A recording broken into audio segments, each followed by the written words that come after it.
YouTube, how is everybody doing? Welcome to the double cast of the day. Who are we watching? I have no clue, quite honestly, because there is so much going on that what we're gonna do is we're gonna wait it out for a moment to see which matchups that are nice have a good showing, and then we'll go from there. You like Lords Mobile? I used to like Lords Mobile too. I don't anymore. Need to be a member of GG. You should be a member. Click the join down below and become a member today. But we have today a special guest. Let me unmute him. And what's up, Wolf? How you doing, man? I'm pretty good. How are you? Good, good. I don't know what to call you. Should I call you Wolf? What should I call you? Let's stay Wolf.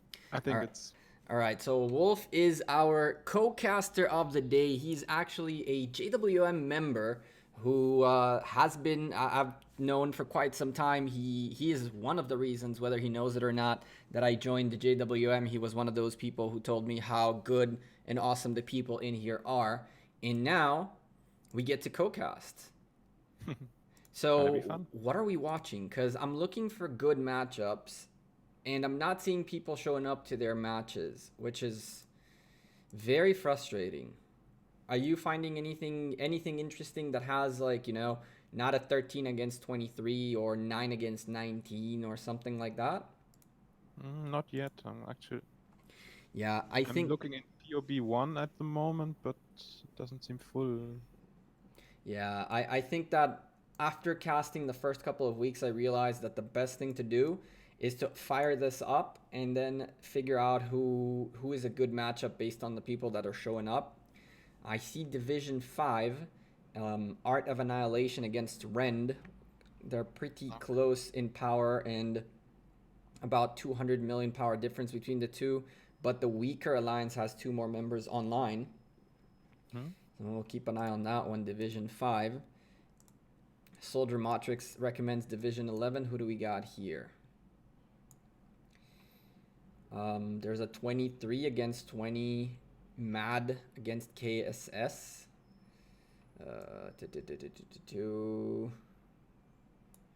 22 against 21.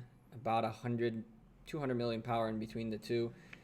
So we really got to pick one. I was really hoping we'll find someone that's a 30 versus 30 that are pretty close.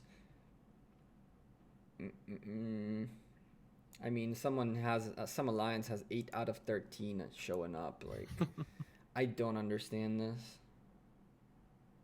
I really don't understand this. On this time slot, though, I can maybe understand because there's going to be crazy lag. Crazy lag. Let's see. 22 against 16. So we have Division 11, and I think, what was it, Division 5? Well, if you keep jumping around, tell me if you find something interesting. I mean, 800 million power difference doesn't sound fun to me. Here's a close one, but it's 24 versus 29, so it's not close. Anonymous Assassins showing up with 29 out of 30. That's actually surprising. Not that they really care. They're a full tier 5 set of people. 10 against 30 in Division 19. Yes, Stephanie, the moment we find a good Ark of Osiris for you to watch, we will not only watch it, we will commentate it live. But we don't want to go into an Ark that is going to have nothing happening in it because it's a 10 against 30 like this. Ark of Conquest 2 against VNDS 30 versus 11. You want to watch that? Say, really? So we're trying to still find a good matchup.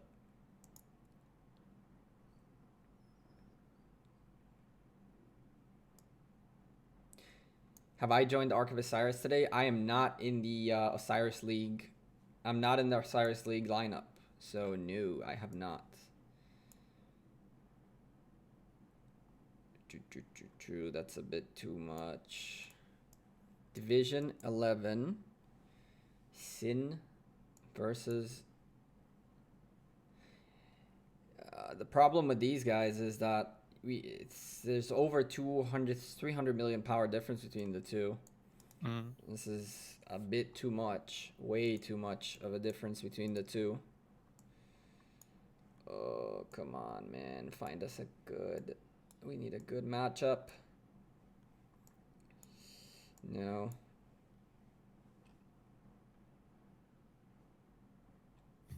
27 versus 5?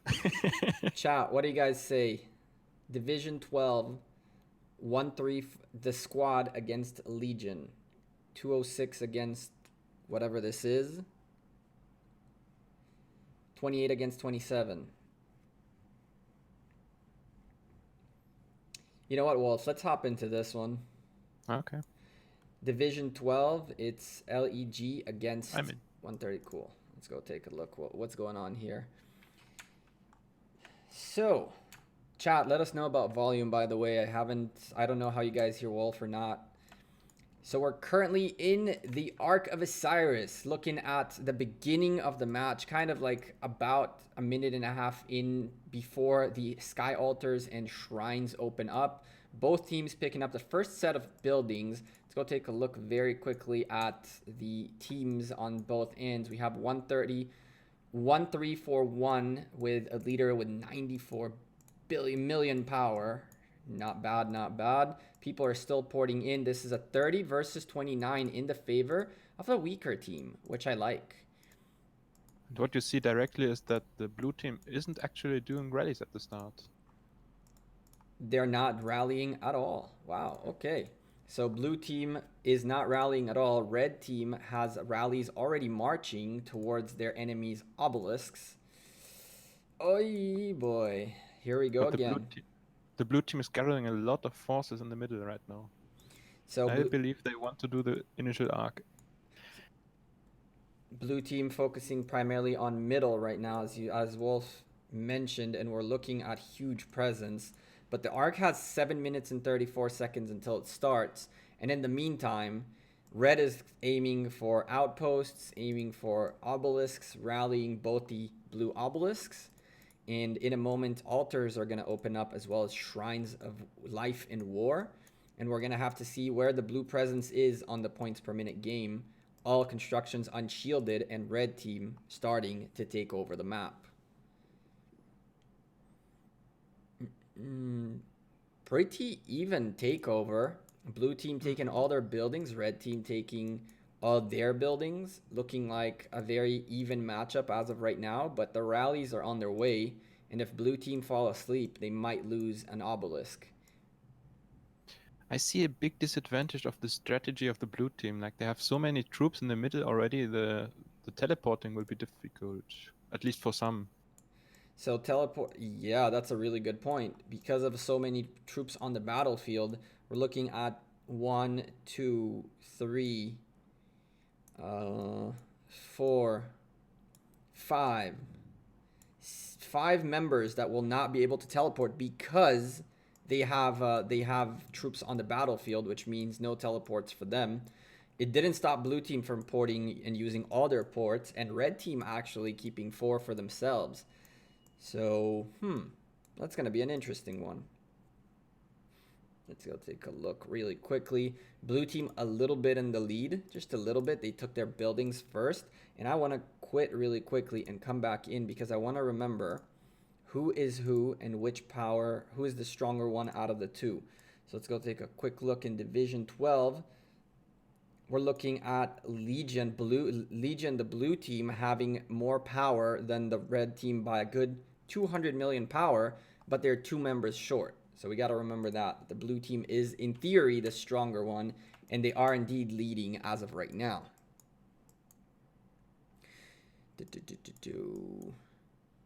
Cheers, Squirtle. You have a good one. And we can already see on the lower blue obelisk that the rally is already on its march. It's gonna hit in like a minute or so. Is this blue rally going for the rally on their obelisk? No, this blue rally is going somewhere else. Blue realized that they need to start rallying, and they started by rallying two members of the red team and the obelisk, as well as a shrine of war. So there's already aggression on people. Look at the swarm of solo hits, not even letting the red rally make it into the obelisk. I don't know if I like this. I don't know if I like this, because on the one hand, these folks are really destroying this rally to the point where by the time the rally gets to the obelisk should be able to take care of it. But on the other hand, they took massive, massive, massive damage as return to that. Indeed. I don't know. The meta hasn't yet. We haven't yet seen many rallies on rallies yet. So Yeah, on the last. I hope that changes in the real league. Yeah, so in the last arc we casted, we had a very, very good example of a team that, on the one hand, solo swarmed a rally going for their obelisk, and on the other hand, the other team had already rallied the rally that went towards a shrine of war. And so rallying a rally is a very, very crucial thing to do, especially because you have 1 minute rallies available in Arc of Osiris. Top obelisk on the blue side is hurting. There are people here ready to defend it. And on the other side, blue team pick up a red obelisk. And this is when the power starts being important, as my game froze. Oh, hold on a second. Sorry, chat. Looks like with all the lag, our game is not going to be doing too good.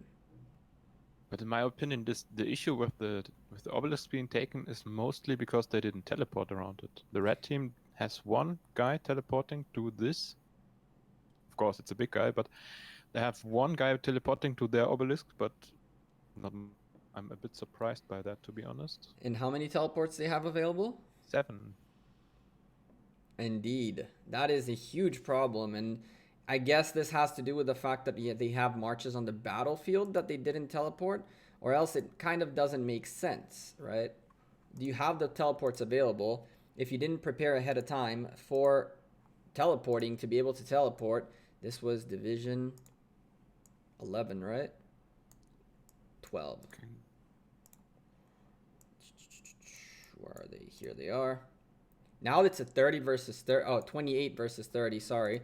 And red team with an obelisk down, they did pick up all the teleports from it, which is good. But just like you said, a 73 million big boy player did teleport, but that's just not enough to hold on to an obelisk.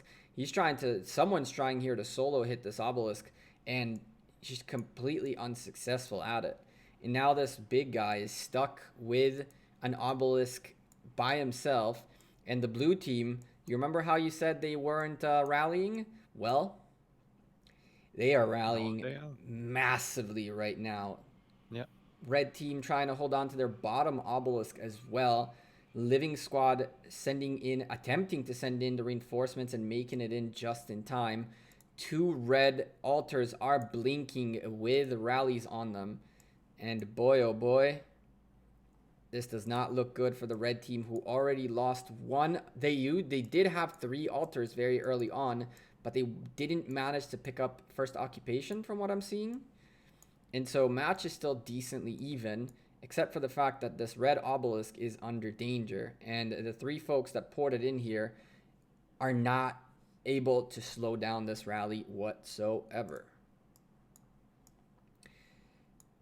Blue swarm on the sky altar against the red team. No red team presence anywhere nearby means that this sky altar that is solo swarmed is going to be taken in the favor of the blue team.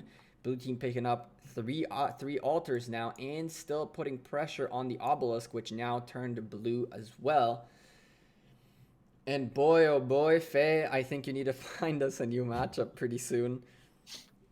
Yeah, right here we see what happens when you do a plan and then the plan doesn't succeed, and you need to react. But it's mostly like me in my first arc.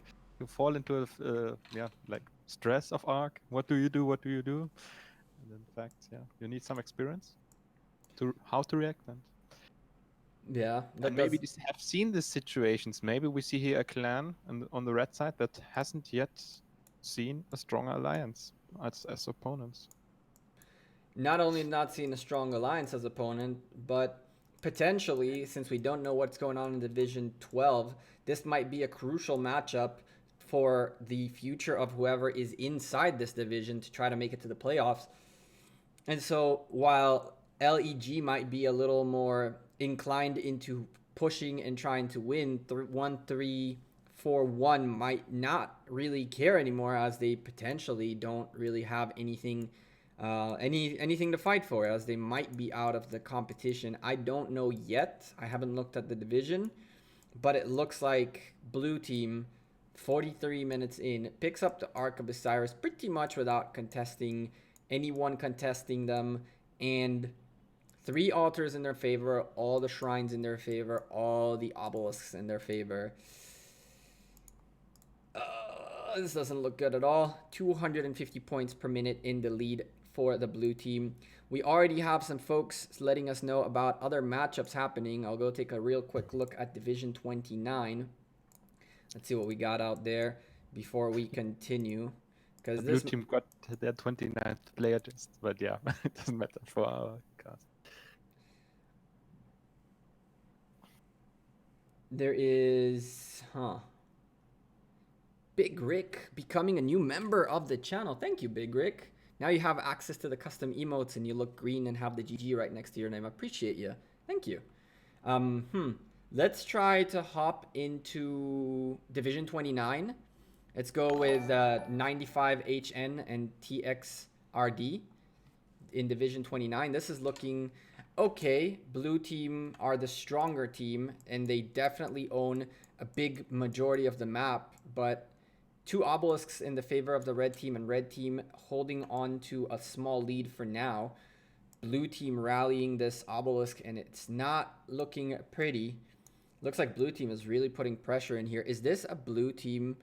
Is this a blue team day? Well, I feel like today is a blue team day. Blue all over the place. Do you know if there are any rules behind where you start, or is it completely random? Because in some games I know that where matchmaking ratings exists, for example, that the sites are like preset. If you have a lower matchmaking rating, you start from the bottom side, for example. So you're talking about the starting spots? Yeah. So I can tell you that the front guy is the leader, or it should be either the leader or an R4 if the leader is not participating. And then the 2 front people usually are R4s. And from there, you go. It goes based on whoever ports in first, I think. I don't think it's based on positioning, on power or anything like that. No, actually, I was talking about set and ESET, the sites you're starting. No, I have no clue. I think it's random. I don't think it really matters, does it? I don't know. I don't think so. Let's go take a look. Faye says Division 30 has something good going on, because this matchup is already starting to get out of hand. Ooh. Now this we can get behind. Come into Division 30. I think this is where we're going to stay. NCC against TMK, and we'll go from there, because this is looking like a really good even matchup. Even though blue team does have both 3 altars, the red team has the obelisk. And so let's focus on this match. Really quickly take a look at where these alliances are from. So going back, Osiris casts are so hectic on these times because so many people fighting. So TMK from Kingdom 280 against NCC from Kingdom 118. 118 with about 184 million power more. 30 versus 30. Map is decently even, except for 1 altar going in the favor of the blue team. Of the actual Ark of Osiris went for red. Yeah, go ahead. Exactly. That's what I wanted to say, yeah. Yeah, the Ark went for the red team, so even though the blue team is gaining 300 points every single minute, now the red team has a comfortable about 3,000, 2,500 lead to start gaining momentum back, and they are doing just that. If the map would load, we can see at the top an altar being rallied by TMK, and they're doing a fantastic job on this rally. Very, very good job. We're looking at a mixed rally with a Caesar leading the charge. No sieges is always good news. No sieges is always good news. And from there, let's see if they manage to take off this desert altar. Yeah. We don't see a lot Excuse of me, chat. reinforcements from the blue team, so Absolutely not in this yeah. red Now swarm that's on this altar. My goodness. Beleza, Pedro. So Desert Altar will fall in the favor of the red team, and this is what the red team really needed. The red team are about to drop blue to 590 points per minute, which is the even middle points. And once they take this altar and occupy it successfully, they'll be evened out in the match, in the point per minute game. And now it's up to the blue team to figure out where they're going to start gaining points. Blue team is trying to do just that with the Shrine of Life. But the Shrine of Life is getting good reinforcements from the red team. I'm not completely sure if this rally will go through.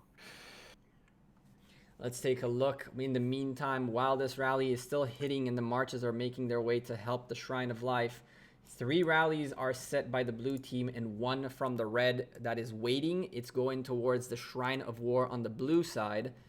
On the top side of the map, we're looking at a blue rally on a sky altar with a couple of extra reinforcements. We're seeing an Ethelfled on the battlefield, which I really, really like to see because you know what she's doing, right, Wolf? Yeah. Debuffing. She's debuffing the life out of that sky altar, and it is helping that rally tremendously. It is helping that rally tremendously. That rally is just destroying the sky altar, and that's the kind of reaction the blue team needed right there. Exactly, Bronny. By the way, Big Rick, if you follow the instructions that Nightbot will give you in a moment, you can connect your YouTube account with your Discord account, and then you'll get access to the members only Discord room, where I post a bunch of sneak peeks, a little bit of leaks, a little bit of information, and all that good stuff. So as a member, that's one of the perks. That's one of the good perks. Yeah, I like it. That Ethelfled came from a 32 or something, a good tier 4 player. But yeah, not. And now a sky altar is blue. Probably the pay to win. Mm-hmm.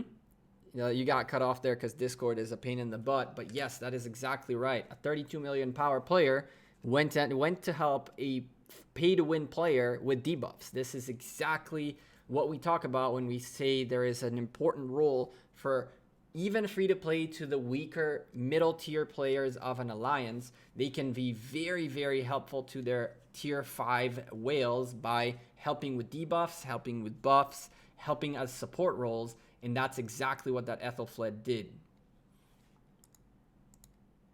And also, as strong alliances, you might want to.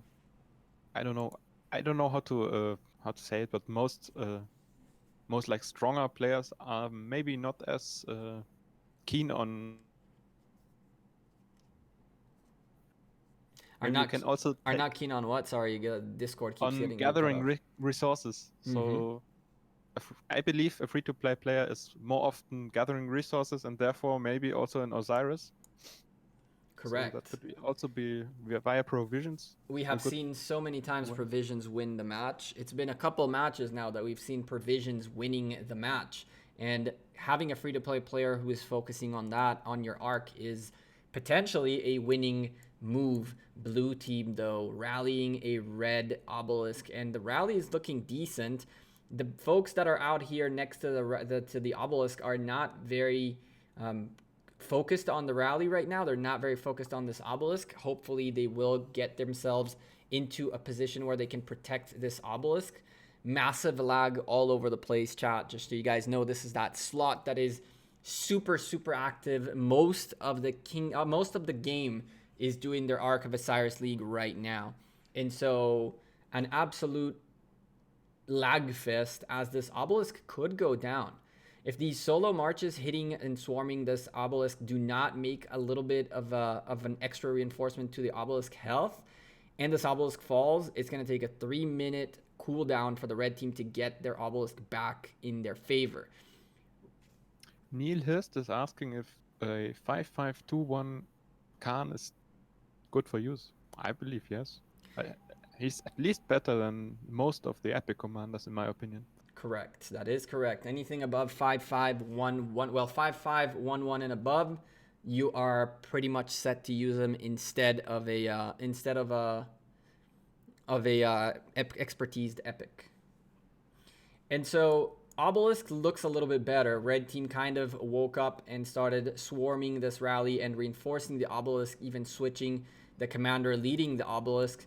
And so that is secured. Shrine of Life, though, being swarmed by the blue team. There is plenty of defense inside that Shrine of Life. It looks like the rally is not too successful at breaking through this Richard on the Shrine of Life. The solo marches around trying to do the damage are just helping Richard cast more and more heals. And so it looks like the solo marches are actually really, really beneficial to this Shrine of Life, because they're just helping that Richard heal more and more. That health bar hasn't moved a single bit. And the rally and solos, all three solos, out the window, and the rally keeps going down. It just got reinforced a bit, but it got disbanded. I'm not sure about the blue team going for 2 Shrine of Lives. Maybe they want to heal, but yeah. It looks like they do want to heal indeed. And 2 rallies going out for the folks in red. Red team looking for a Shrine of Life, a second Shrine of Life as well. It is a thing in this game mode, that people go for quick double Shrines of Life to be able to quickly heal, get a little bit of heals in, to enjoy the double 25% healing speed and the buffs out of it. The shrines themselves are only 80 points per minute, which is the second biggest building. So it is good to take it away from the enemy team even for a little bit. We're looking currently at about 70 points per minute in the favor of the blue team. And so the lead that the red team built early on from an Ark of Osiris is very, very, very successful. They are holding on to a big majority of the buildings, but the big thing for the red team is they now have 2 Shrines of War. And in a moment, just like that, the red team will take the advantage back in the points per minute game, as right there an altar locks in their favor. The red team massively owning the Ark of Osiris area. Look at the center, just massive red all over the place. Blue kind of like holding back, not understanding what to do. And at this point, I'm seeing 5 marches on the blue side that are just standing. Is this lag? Are you seeing what I'm seeing? I'm seeing them, yeah. It could be like disconnect. Yeah, now some start moving, but yeah, it's kind of a bit weird. I'm hoping these lag issues leave us after the playoffs. I mean, after all, I believe this is also a test phase for Lilith. So, yeah. For sure. And right now, what we're seeing is the red team taking the Ark of Osiris back. Massive troops all over the Ark, meaning it's going to be very tough for the blue team to stop this. And 29 minutes into the match, 31 remaining, and we're looking at red team starting to slowly take the lead. But here's the deal. The red team are the weaker guys. The red team is the weaker alliance. Almost, 100 million power difference between the two. And we're looking at right now at a red team that doesn't only own a big majority of the map, but is also way ahead in the point per minute game by about 160 points. Wolf, what would you do as the blue team right now to get back into this matchup? The blue team has too much of downtime, definitely. There are too many troops just sitting and doing nothing. I don't believe every player has like all marches out. Fill rallies, start rallying stuff, and maybe also rally the structure behind the structure you want to rally, and then just gather your disband the rally at the point and gather your troops around like the desert altar. There's right now a rally going to the blues desert altar. The blue side desert altar, and maybe do 2 rallies. Do a rally also on the next structure and then on the Shrine of War and then disband it there. So that you have a lot of troops around this place. And you can just ensure and take it. You need to start getting those points per minute. Yeah, right now, blue team has to stop the bleeding. Red team, so blue team were in the lead in the point per minute game. Wilson Liu, thank you for subscribing 3 minutes ago. I apologize for missing that.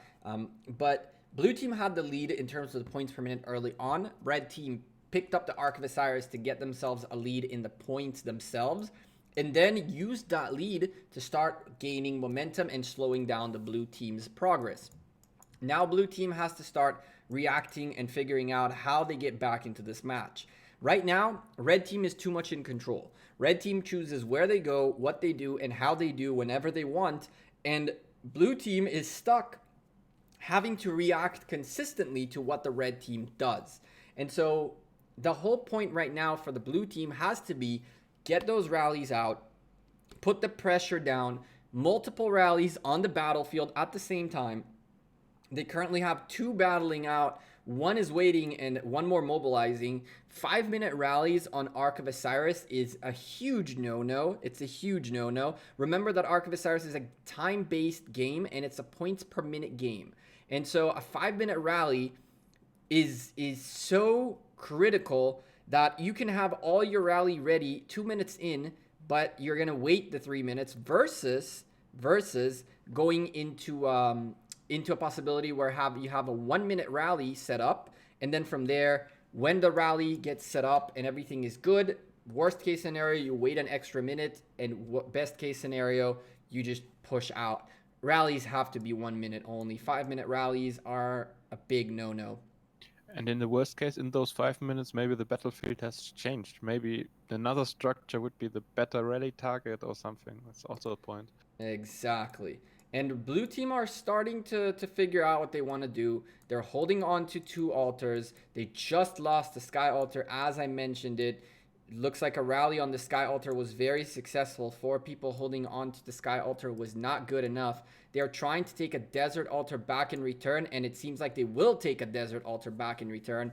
But all this works out in the favor of the red team, because the red team right now yet again managed to drop the points per minute on the blue team side. And even though they did drop as well, the red team lost 1 altar, they are still way in the lead. Now blue team trying to come back into this with a Shrine of Life take, with a decent half rally left to defend the Shrine of Life, but they're going to need a little bit more reinforcements to hold on to the Shrine of Life. On the other side of the map, another Shrine of Life getting rallied, and a very successful, from what it seems, rally. It's about to take this Shrine of Life in a couple of moments, and when that happens, red team loses 160 points per minute. That is exactly where you start seeing the comeback happen. And with 26 minutes remaining and only 6,000-ish, 6,500 points lead for the red team, the comeback is still real. The comeback is very real. There's an Ark of Osiris popping up in a moment. All these folks from the red team in the center are going to have to start figuring out whether they want to stay in the center or they got to go help pick up some buildings, because the team is starting to lose buildings left and right. Shrine of Life in a moment about to go down. Now we see the shift of the momentum right now. The red team is now more the reacting role, as inverse the blue team was before. Also, their rally on the desert altar doesn't seem to be that good. Okay, there are a lot of reinforcements, like it seems. Correct, and but even it takes some time. Even though it seems like this rally could maybe take this, there is the one thing I don't see from the blue team is enough presence on the map in general. You can see the red team anywhere you see a rally, the red team has 2 or 3 marches next to that rally. And so they reinforced the Coolio's rally once, and this desert altar is about to go down. The points per minute game is even now, but once this desert altar goes down, it goes back in the favor of the red team. The blue team is just not present enough on the map to continuously reinforce buildings and things. And now you have a desert altar that had 1, 2, 3, 4, 5, 6 members in it, and nobody else nearby to do anything to help out. Again, 150 points per minute lead for the red team means they keep gaining their lead. And the interesting thing is that in the center we have 1, 2, 3, 4, 5, 6, 7 members, out of which one of them has all his marches here, and the rest are 1 or 2 marches off. Now the real question is how does the blue team keep their momentum? Because they lost an altar, which is okay. They're rallying the sky altar in return, and this rally on the sky altar has very big blue presence all over it. Now the question is whether they can steamroll this and take another rally into the desert altar that was just taken from them and send all these reinforcements out that way as well once this sky altar is successfully taken. Shrine of Life locking in for the blue team means a little bit more points for the blue team. Yeah, the shrine and the bottom Shrine of Life is going back to the red team. Definitely. There are not many people in this Shrine of Life from the blue team. Yes, sir. Yeah, and the big rally, yeah. It did, however, get locked into their favor for a couple seconds, so they did pick up a little bit of points out of it, which is better than nothing. It's better than nothing. And probably even some healing. We don't know. Correct, exactly. You started that healing, that's all that mattered. And now the real question is, how are these guys going to react? Because you know that you took out about half of the rally that was in the Shrine of Life. Bald Peon left the Shrine of Life, so it's even weaker. And there's plenty of presence right next to the Sky Altar, which the blue team are about to take away from the Reds, evening the points per minute game yet again. Now, can the blue team start utilizing the power they have, the presence they have on the bottom side, to start taking buildings in their favor? Just as they take a Sky Altar, the Desert Altar on the top is getting contested by a rally. And there is a march nearby. There is a small march nearby here that could come and help this Desert Altar. Plenty of presence on the top area with a rally, couple of rallies passing each other. One heading, I'm assuming, towards the Sky Altar on the red side. And the red guys are actually going for an obelisk hit. That's an interesting take. An obelisk hit mid-match. I believe an obelisk is too early in this.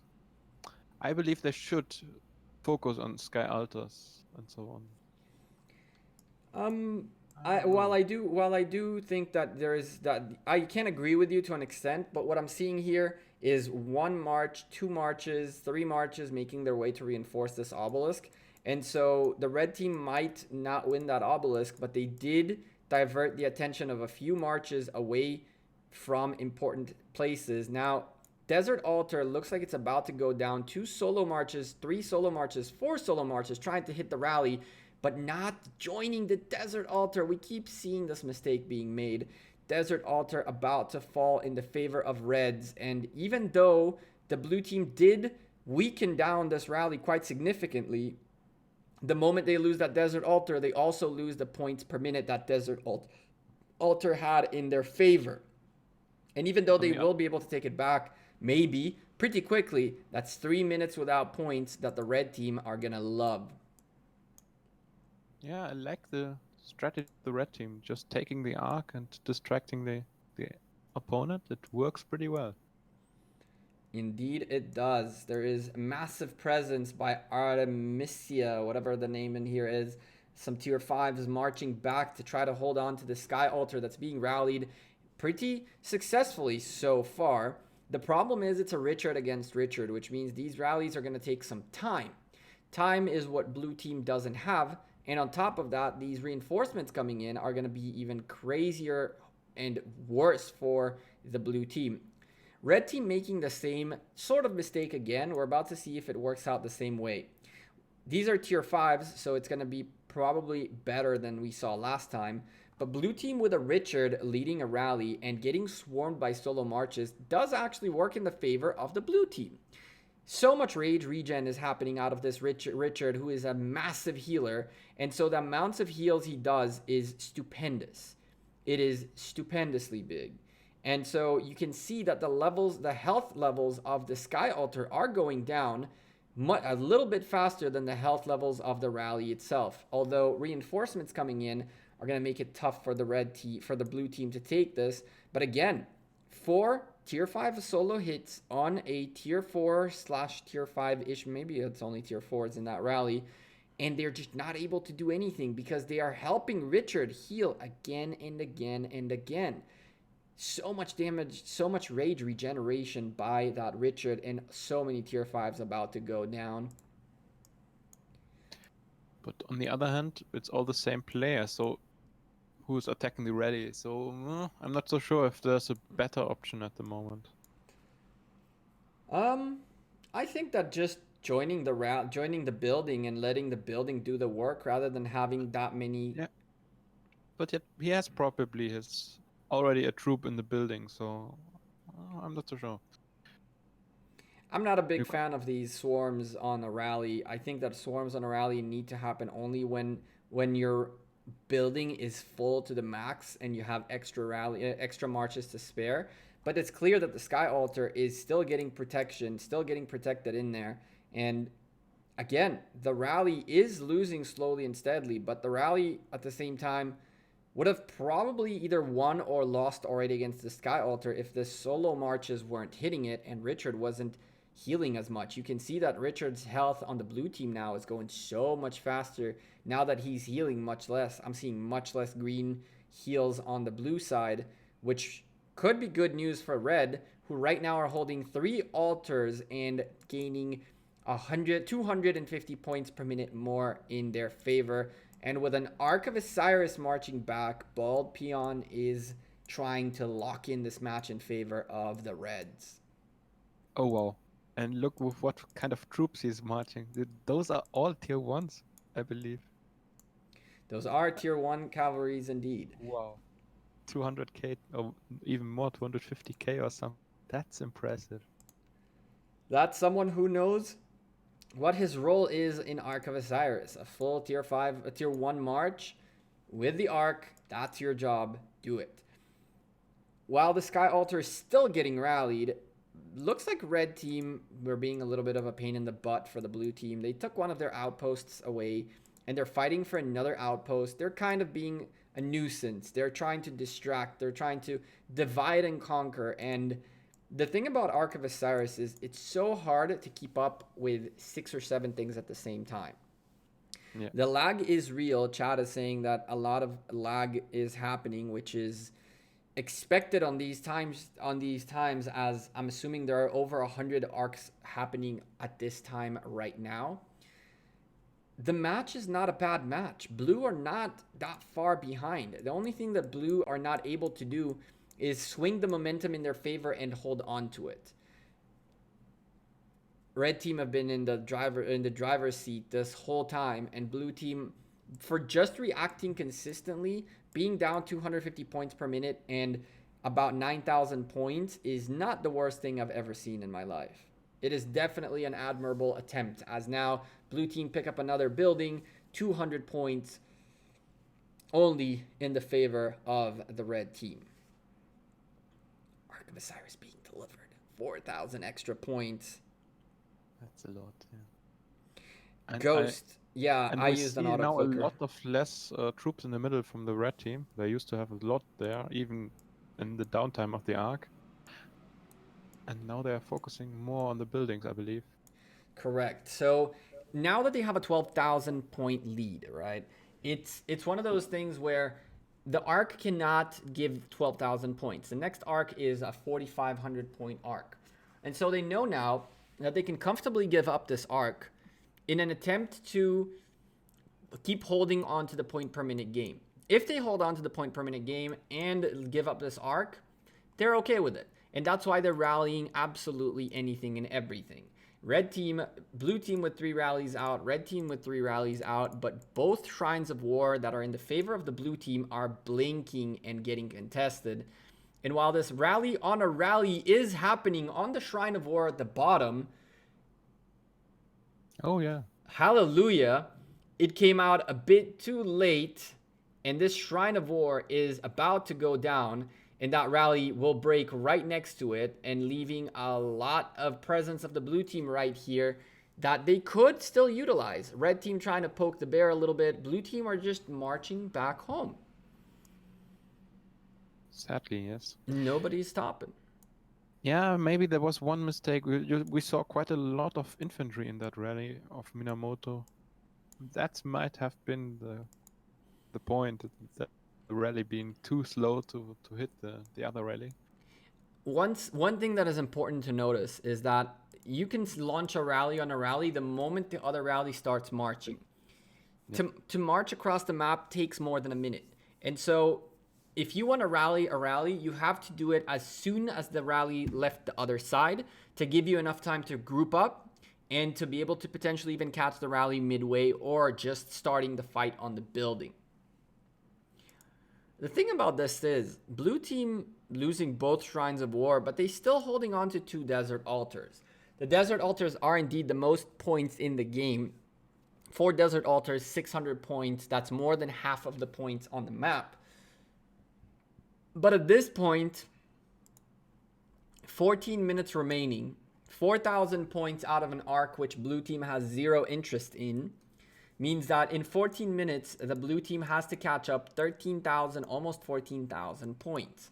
The map has 1,180 points total, which means that out of 13 minutes, if they want to win, they have to take over the whole map right now and start gaining points right this instant, which is not going to happen. And the most important thing is they have to make sure that the red team doesn't get the arc. Correct. And with that being said, my friend, I believe that we can call this a GG in the favor of the red team. 13 minutes remaining on the match. So chat, those of you who are members have the ability, let's put those GGs in the chat. GGs towards the blue team, who didn't have a bad matchup. They didn't have a bad matchup. What they never had is momentum, and they were never able to shift it in their favor. I think that this is not necessarily a matter of strategy, but as Faye pointed out in the last cast, it's a matter of not being able to adapt to the other team fast enough. And while NCC are the stronger alliance, correct, right? I'm not crazy.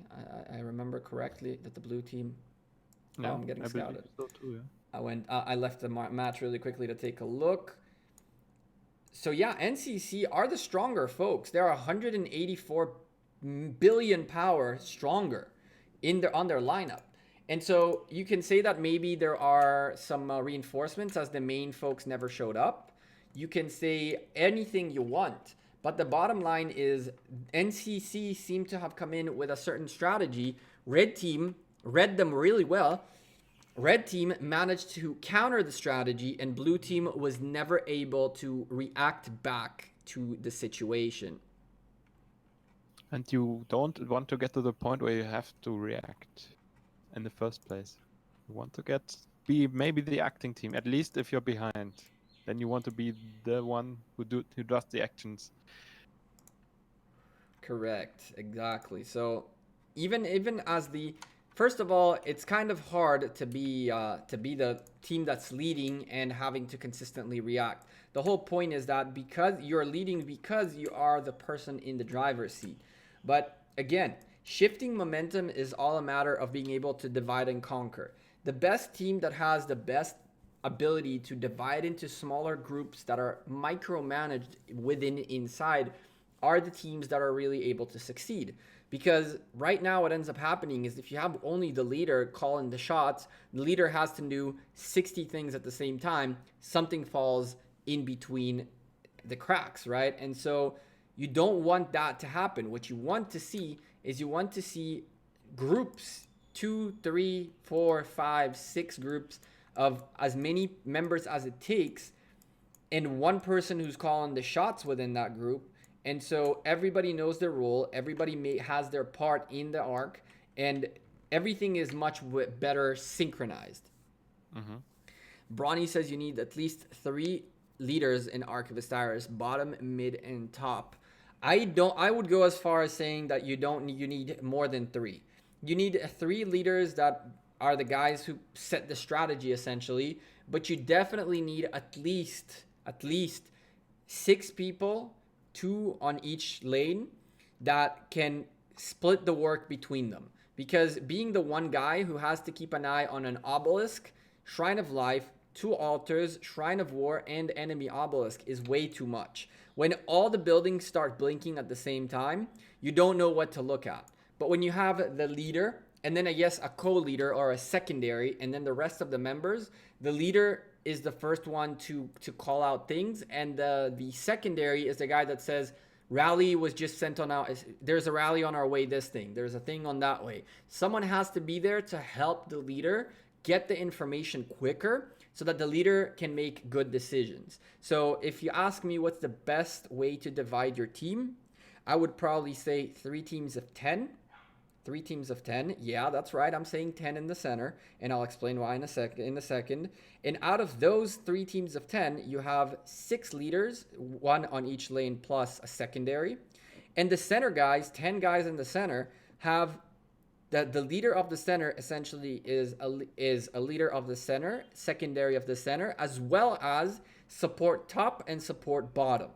Which means that when you have 10 members in the center, which is way too much, you need to be able to shift those 10 members a bit in a very dynamic way. So you need to be able to have availability for either 6 members to go down bottom now, 5 members to go up top, 3 top, 2 bottom, and still have presence in the center. And so a 10-10-10 with 3 leaders, 3 secondaries seems to me like the best way to go about things. And that way, perhaps the leader has control of 5 members, the secondary has control of 5 members, and that way everybody knows each other pretty well and know who does what and whose voice is what. And the big thing here is you need to have a way for really everybody to be in a voice chat, but at the same time not too many people talking. So ideally 3 leaders talk, and hopefully the rest goes from there. Zartan is asking why we are streaming his match. Why are we streaming? I just saw that Zartan asking why are we streamed here. The reason you're streamed here is because you guys are doing a really, really, really good. We fell into your arc about 40 minutes-ish in it. It was a great start by you guys. You guys were behind, but with the arc. And then you guys swung the momentum in your favor, and NCC was never able to come back. And so it was a fantastically close matchup, which you guys are definitely going to take. Go tell your alliance to come say hi. Go tell your alliance to come say hi. You guys are live on YouTube, and you guys are doing a really, really, really, really good job.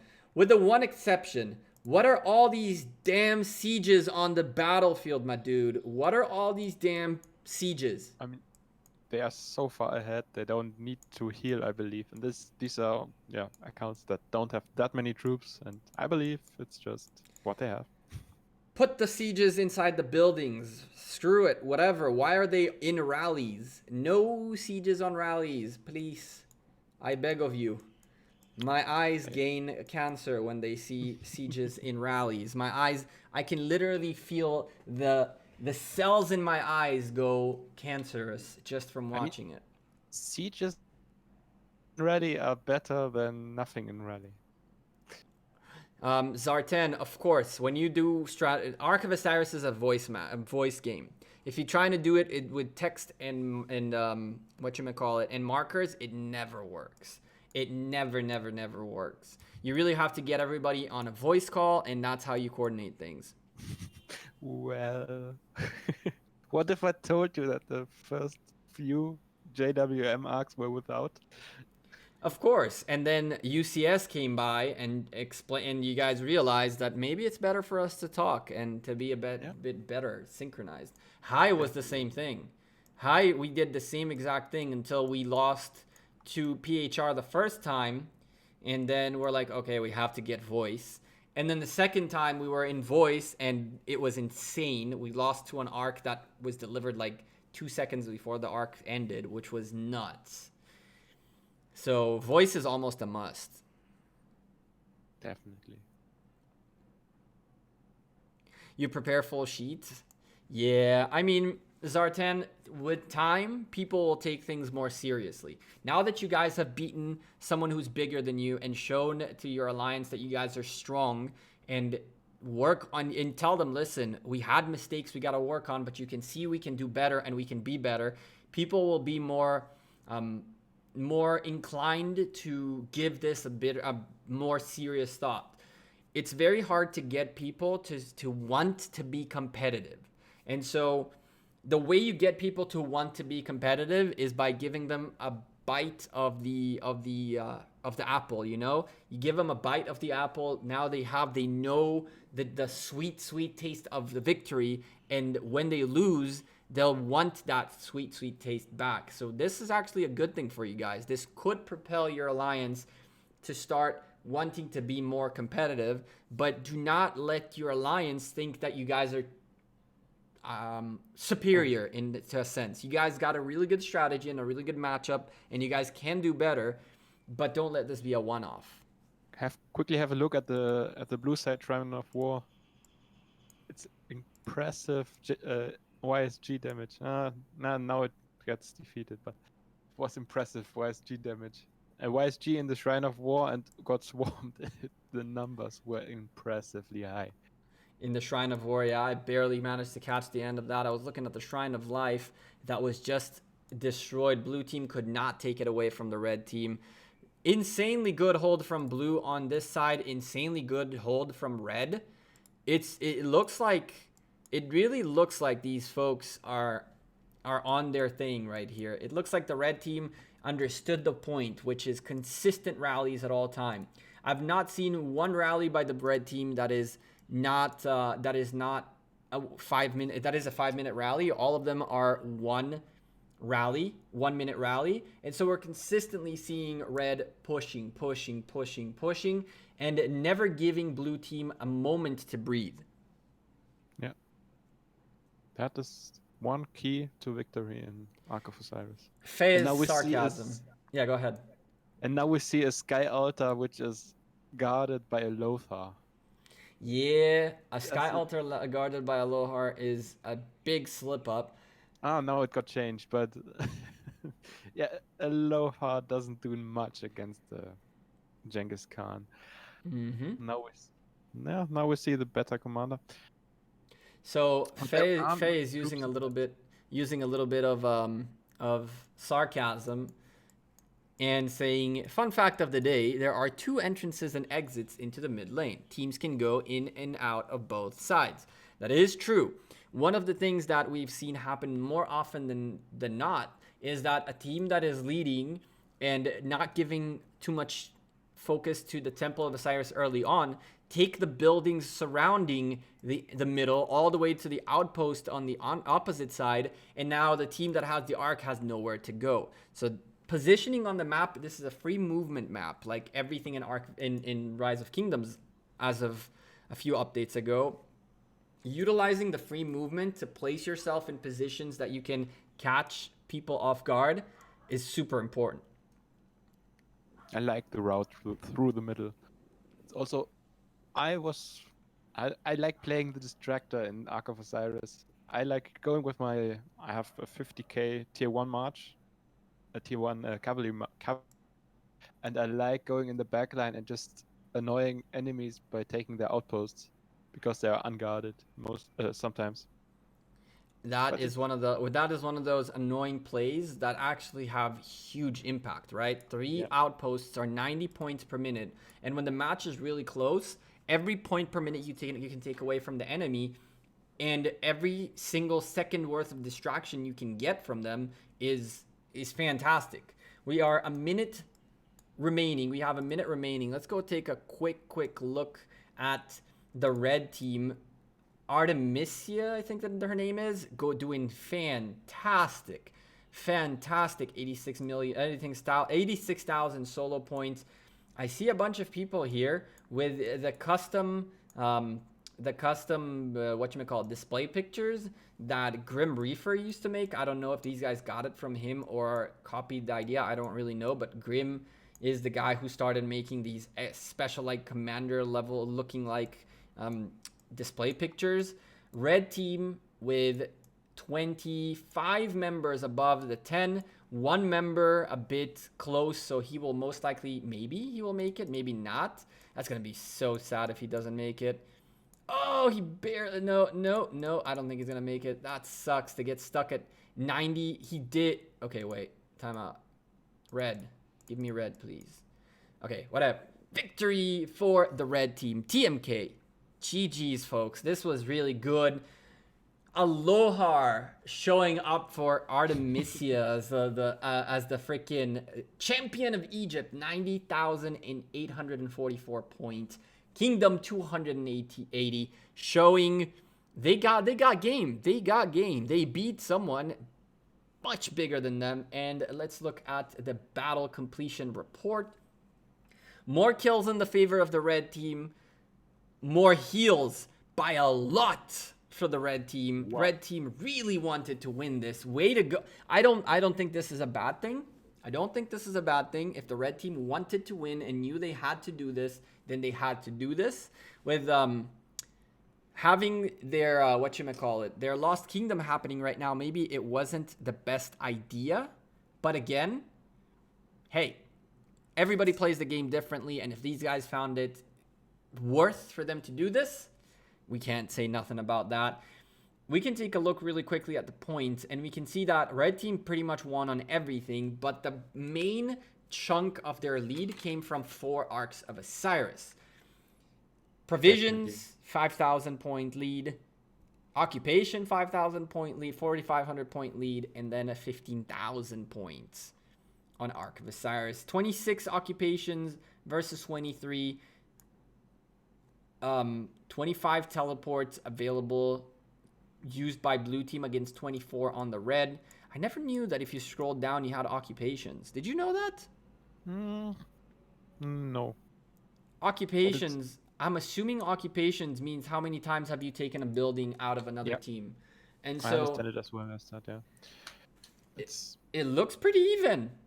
It's an interesting point, but yeah, in fact, it's how the most important point is how long can you hold a building. So occupations is an interesting statistics, but in fact, it doesn't tell much. I don't know.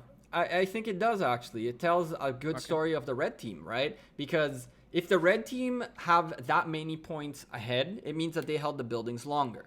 And if they have a little bit more occupations, it means that they instantly managed to take it back from the blue team. Meaning, once a blue team picked up a building, red team very quickly managed to turn that around. Or else the occupations would have a much bigger difference between them, right? As one team, if one team is not successful at picking up an occupation, then the number would be down. This just goes to show that red team never let the blue team hold on to a building for too long. Yeah.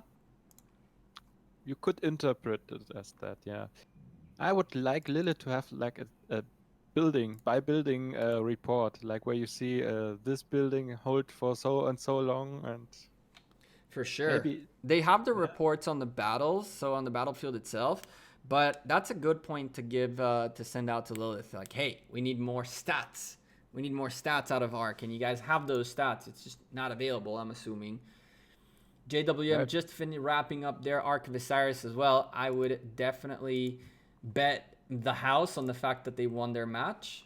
Let's have a look at Let's go take a look at Division 10.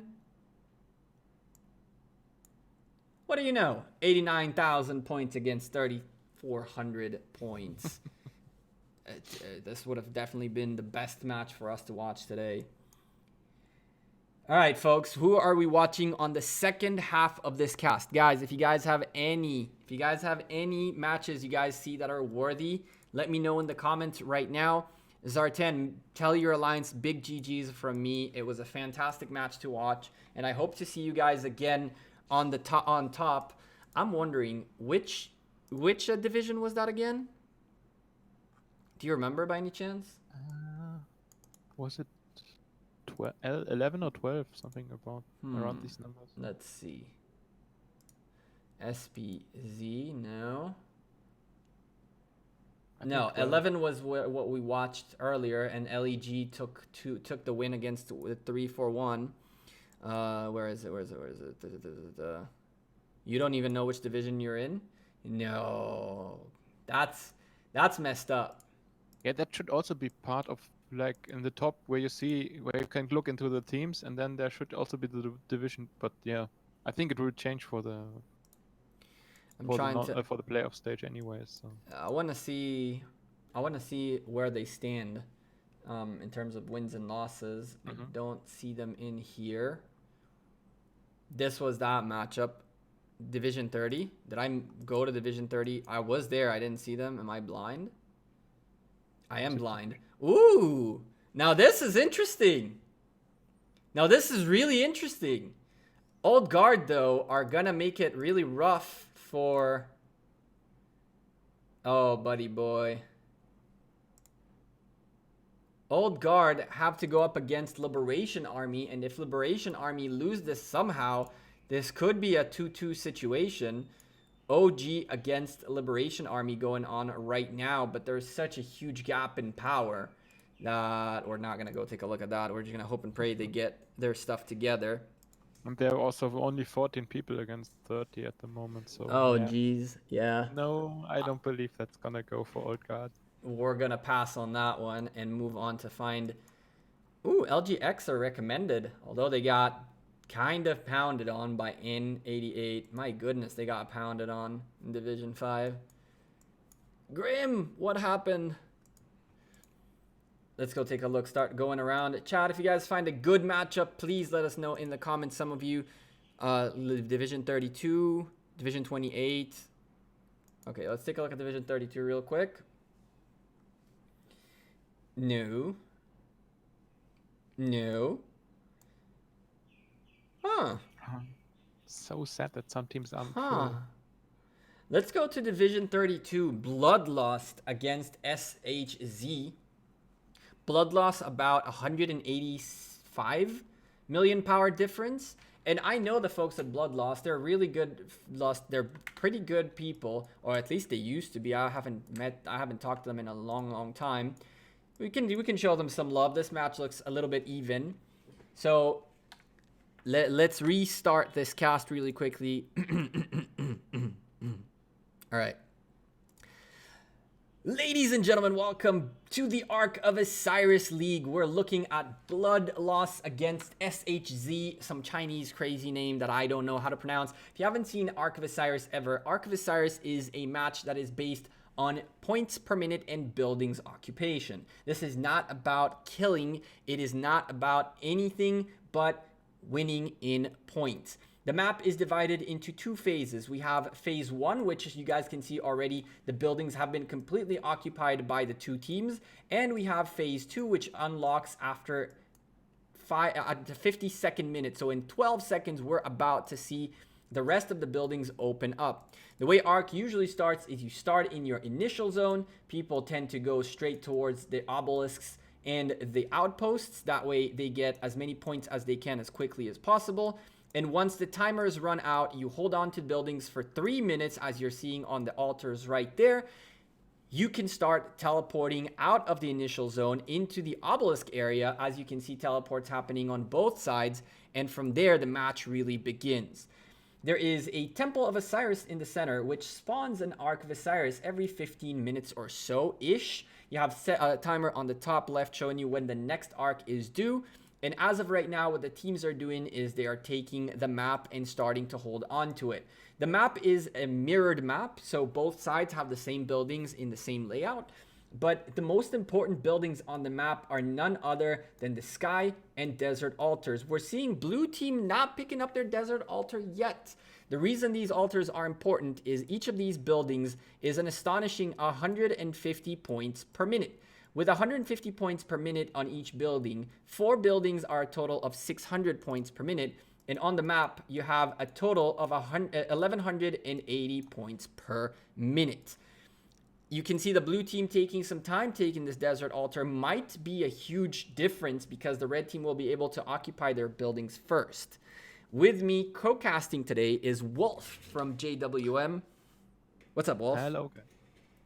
Yeah, the cast stayed the same, right? We're still on the same live stream, but we restarted things just to make it a little more professional, I guess, for those who are just joining us.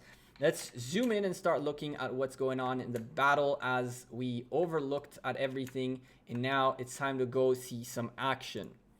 Interestingly, around the bottom side of the map, like the outpost of Theft, there's already a big chunk of blue team gathering. Outpost of Seth at the bottom? Yeah, the middle one. Oh. The one closest to the obelisk. Wow. Closest to the arc. We're looking at a lot of presence by the blue team very early on, pushing in and out of the middle, locking out the middle on the side of the red team very early on. One thing that I didn't mention was that buildings tick for points every minute, but the first occupation gives you a juicy bonus in the case of the altar of 750 points and 75 points for the individual score. And so it is crucial to pick up first occupations to be able to hold onto a good lead or to keep the match even. Red team have a very, very, very slight advantage right now because they did pick up their buildings first and lock in their buildings first. And so they started taking for points first. And in addition to that, the Shrine of War gives you some good stats like 5% attack and 5% damage. Correct, as well as the Shrine of Life that gives what? 25% healing? Correct. Yeah, 25% healing. So buildings are starting to lock in the favor of all teams. Everything looking good. Red team with 300 points per minute lead because they locked in their buildings first. And so they are gaining a small, slight lead early on. This is nothing crazy, but it is something important for the blue team to keep an eye on because they are starting on the back foot.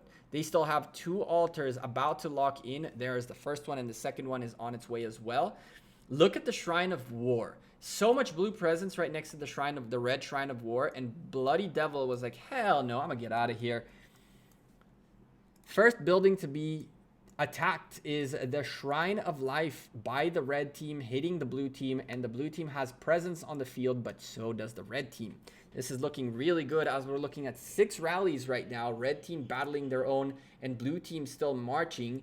Blue team is marching towards an enemy obelisk, which is a strategy that we've seen employed quite a bit, except for the fact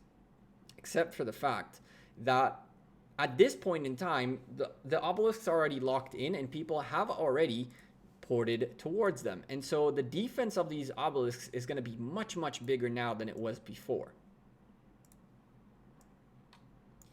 And I don't see which obelisk is it? I believe, let's see. So blue team is going for the bottom obelisk. No.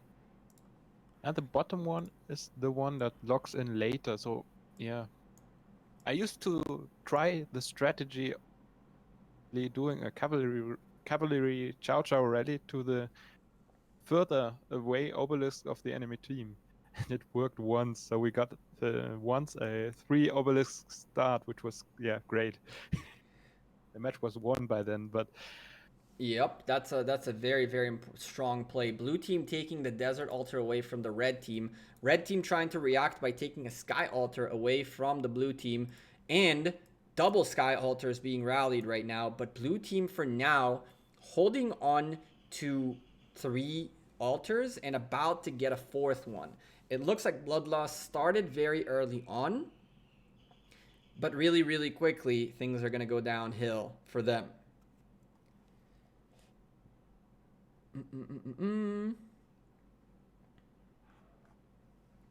Just have a look at blood. Which kingdoms do we see? We see Bloodlust is from 208. Yeah. 208 and SHZ is from 300, yeah. Is from 300. So there's 100-ish kingdom difference between the 2 alliances, and this in this situation, it definitely means something because Ark of Osiris came out before Kingdom 300 did, and so Kingdom 208 definitely had a few arcs before and more than Kingdoms 300 plus. So that's an interesting thing to remember. Bloodlust is focusing on a Shrine of Life right now and going hard at it. 4 altars in favor of the blue team means that now the blue team are about 210 points per minute in the lead, and they're slowly closing that small gap the red team bought themselves early on in the match. Marches by the blue team making it into the Sky Altar will mean that this rally is going to have to work a little harder, especially with all those sieges in there. Oh, God. And right now, the blue team is making a big punch on the red obelisk, the bottom one, and I think it will go through. It's And not there only a are- big push, there is no presence by the red team at the bottom. 3 cities on the bottom versus 1, 2, 3, 4, 5, 6, 7 on the top. Very, very, very crucial mismanagement of teleports. But hey, another teleport is available right now. 2 teleports available for blood loss. This is when someone ports in here to try to help and hold on to this obelisk. This big push is really, really, really interesting because they can potentially take these guys out right now. But it does mean that they're not paying attention to the rest of the buildings. So this is where top team who have the numbers game have to start reacting and taking 2 altars back in their favor. Funnily enough, they are already swarming the city of Bloodlust, of the boss of the clan, Madness. and also of one of the biggest guys. Just complete madness. Bloodlust's obelisk still taking damage and doesn't look like anyone is anywhere nearby to help out.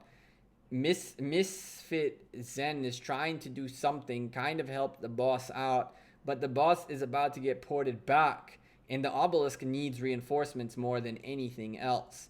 If this obelisk falls and the red team doesn't get anything in return, this match could be very over very, very quickly. Very over very quickly. Interesting. By the way, you can still extinguish the flames of your city, can you? Yes, you can. Yeah. A lot of gems, but yes, you can. As we disconnected from the match because the lag is real, looks like the blue team did pick up the obelisk and sent the boss home. Sent the boss home. Oh. The blue team is also sent. Yeah, okay. The march of the arc is now a bit confused as it seems. But to me, it's also extremely slow, isn't it? It's like slower than I'm used to. It is of because course it's a Minamoto. It's nothing that increases speed. That's now going to the right building. It seems. it is. Oh no, he's just pointing on the. No. It He's is, but using it's not a free- big deal. It's not a big deal. He's using free movement to make his way slowly and steadily. I think that one of the things we've seen happening quite recently is the fact that people are taking the arc and then going like far away on the map and just holding on to the arc, kind of like this guy's doing right now. This guy is just trying to hold on to the arc, not let too many arcs spawn. And this could work in their favor because right now they're winning the point per minute game.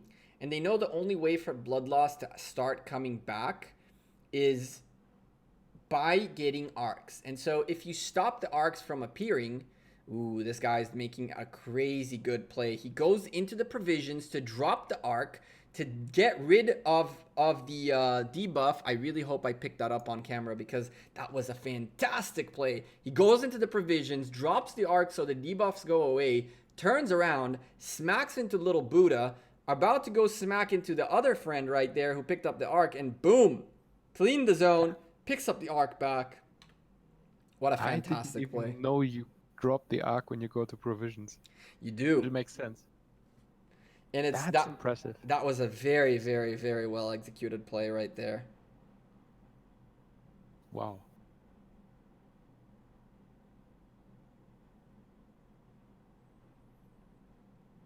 And the red team is doing the distraction play, and the backline they just got an outpost. And these are even tier 4, I believe. Yeah. On the one hand, they're doing a little bit of a distraction play, but on the other hand, they're losing 4 altars. And distracting is nice, but when the team is solidly in the lead to the point where they have 4 buildings, half of the points of the map in 4 buildings belong to them, they don't really get too distracted. Hungover Panda is not going to let this stand, though. He's rallying the top Desert Altar, which is a fantastic play, but they have to start doing more.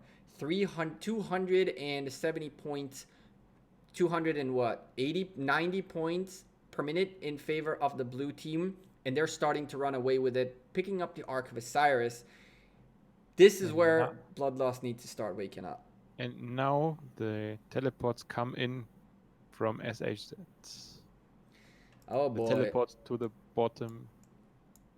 Oh boy. SHZ here with one guy. Only one. But still, that's plenty to distract Misfit Zen to go after him rather than after the buildings, which is what matters. We started this cast by mentioning the most important thing about Ark of Osiris. It's a points per minute game. It is not about kills. It is not about the fights. It's about holding buildings and getting the Ark of Osiris. And so distracting the red team by making them hit the solo guy instead of trying to get buildings. Look at this. 1, 2, 3, 4, 5, 6 people are swarming TML from SHZ. He doesn't care if he gets booted out of here. What he's doing is he's holding now Blood Dan, who is a 29 million power player, has 4 marches in here. Misfit Zen, a tier 5 player, has 3 marches in here. And these marches are not fighting for anything worth anything in this match. You can kill all of his troops and still lose the match. Yeah, and on top of that, he gains points, but against the individual points for fighting. The only thing I can say the red team has in their favor is that they're holding on to 2 shrines of life, which means the blue team is not healing. Now, it doesn't mean that the blue team has to heal, but it is something worth mentioning because Bloodlust can heal up as much as they need. But they have to start stepping up the point per minute game. They're losing by about 220 points per minute. And every single moment, this 4,000 point lead that the red team, that 3,400 point that the blue team has, is growing and growing and growing. One Ark of Osiris, and this is back into an even battlefield. But the problem is, red team is now just starting to show some presence in the center, but they're losing the points per minute game, and the blue team. Yeah, and this second, the blue team teleported in with 4 or 5 players on this bottom obelisk. And also some really 80 mil. Only one 60 mil, 180 mil. Wow. I believe the bottom corner is lost for the red team. It's not only lost. All these marches that we're hitting from Misfit Zen and Blood Dan are now going to get destroyed because they lost so many troops trying to get rid of the one dude, and now both of them are going to get taken out of here. And the distraction play by the blue team worked out super well. Look at the map. Do you see any buildings blinking? No, but there's a rally of Bloodlust of the leader hitting the obelisk, but I think it's too late. It's about to hit that obelisk, but so many people already ported in here that... And there are already tier 1 and tier 2 artillery rally. So boy. It's really desperate, it seems. Oh god. The tier 1 and tier 2 sieges. I can't look at that. I cannot look at that. We gotta get out of here. Let me find something. Let me find something else to look at. So Bloodlust, 3 rallies are just waiting or marching, which is okay to march. March takes time, but it takes time. But guys, 3 altars belonging to the blue team for as long as I can think of. Nobody even contested them. Red team is just not showing up for this match at all, and they are 100 kingdoms ahead of the blue team. 100 kingdoms ahead. And the blue team has already the mindset of what Ark of Osiris has to be. They have presence on the map. Look at the blue desert, the red desert altar, the only one that the desert altar has. Look at how much presence by the blue team around it. The rally will come, and the reinforcements will be here. And on top of all that, blue team doing exactly what Faye mentioned. Faye said there's 2 entrances, and so blue team went to the red entrance. You can see them aiming their way back towards the red entrance of the center, and even though the red team does have a decent presence in the center, Once they start carrying the arc backwards, boy oh boy, they're gonna run into some trouble. Definitely. Sky Altar being rallied by the red team. This is what the red team needed to be doing a little while back. They still have plenty of time. They're only down by 180 points per minute. So this matchup is not over. This matchup has 35 minutes remaining, and as soon as the Sky Altar falls, the red team is going to diminish that lead that the blue team has substantially. In a moment, we're going to see the red team, well, hopefully in a moment, the red team will even up the match, and once things start working out in their favor, we're going to see, oh, that's hitting my ears. We're going to be seeing potentially an attempt on a comeback by the red team. But the red team really needs to pay attention to the Ark of Osiris, and as of this instance, red team evening out the point per minute game. And you have also, they are only one arc. Now it's a bit more apart from each other. So it's fairly close if you think about arcs. Correct. But the blue team instantly reacting. Watch the Shrine of Life go down out of the hands of the red team, which means yet again, blue team in the lead only by 80 points per minute at this point in time, but it's about to go up to 160 once they lock in that building. They are swarming the Shrine of Life on the other side as well. Looks like blue team want to get a little bit of buffs. They're going for the shrines. Shrine of War being contested, and this rally looking decent. It's looking good. It's about as even as it can be, but a little bit in the favor of the rally. And the Shrine of Life that is still blinking is slowly falling down, slowly and steadily making its way down. Ark of Osiris about to spawn in 1 minute and 30 seconds. Let's go take a look at the center presence. Blue team is now present in the center. Yeah. Center presence by the blue team, coming from the back, coming from the front, coming from the left, coming from the right, going from everywhere. Guys have an extremely good timing, I believe. I haven't seen this in a like so many guys where they need to be at the right time. Exactly. I think that one of the things that really matter in Ark of Osiris, and the best leaders out there will be able to tell you this, is your biggest and most important friend. Your biggest and most important friend is this right here, the timer. This game is based on time, and so if you know to keep an eye on the timer, you can really figure out when to be where and how. If you have someone acting as Overwatch, giving the instructions without being inside the match, you can really get a very, very good return on that investment, as Overwatch can be like 3 minutes to arc, every arc center team start going towards here. 2 minutes before we take off the Shrine of War rally hits, we need reinforcements here right now and stuff like that. Faye saying in the chat that EE1 from Kingdom 26 against SPZ from Kingdom 213 is a great match for anyone who wants to watch multiple matches. And I think we've already casted SPZ once this Osiris League, so I think we're gonna stick around with these folks. I think that Bloodloss can still come back from this, and it's gonna be a really, really interesting one to see how it unfolds. Even with the blue team taking this arc, by the way, there's still plenty of time and space for the red team to come back out of this. Definitely enough time, but they need to start working on something. I don't believe they will ever take back their obelisk, but maybe they can take the enemy obelisk.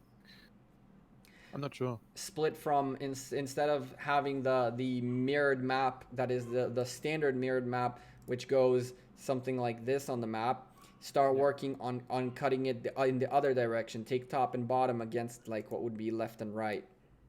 That would be at least my approach on winning this or getting closer to the points.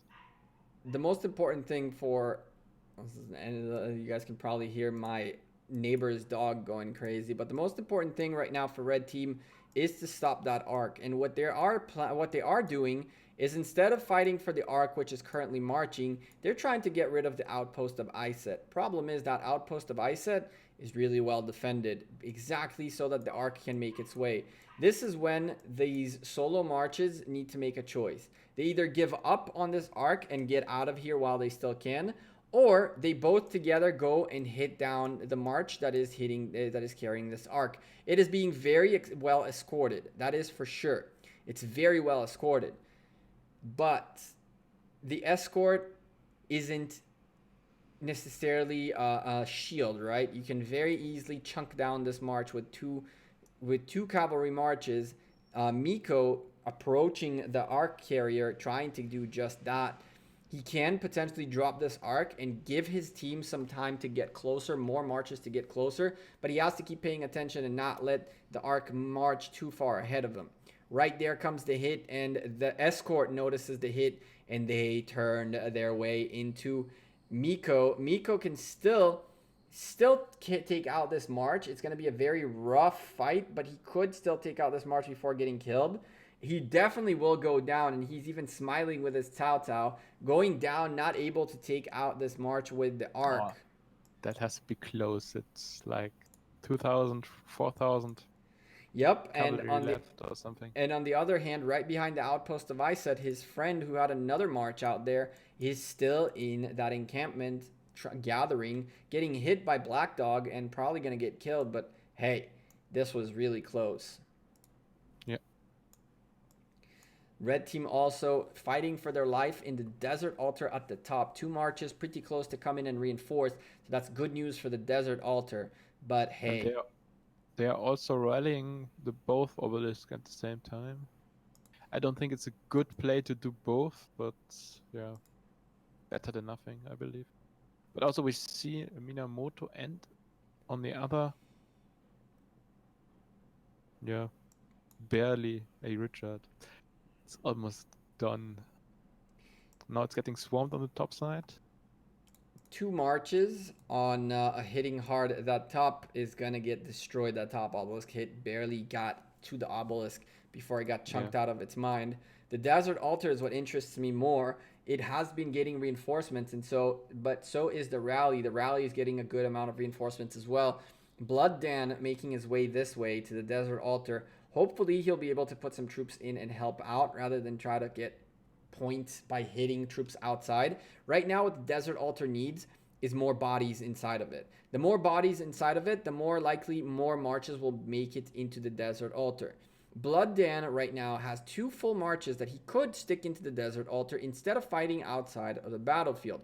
He could have a march inside the Desert Altar, but it's not going to be a strong march. There's very little left inside the Desert Altar, and so this is the time where Blood Dan had to be inside that altar to help. His march barely makes it in, exactly like he should have done. Waited till the last second to hold on to this just a little bit longer, and he's going to probably do it once more. The rally is getting reinforcements as well, and there is lag, so I can't really see too much, but I'm hoping Red Team has marches coming to help with this Desert Altar. We see a lot of Caesar leading a rally. It's interesting. Yeah, a lot of people are sending double leadership commanders.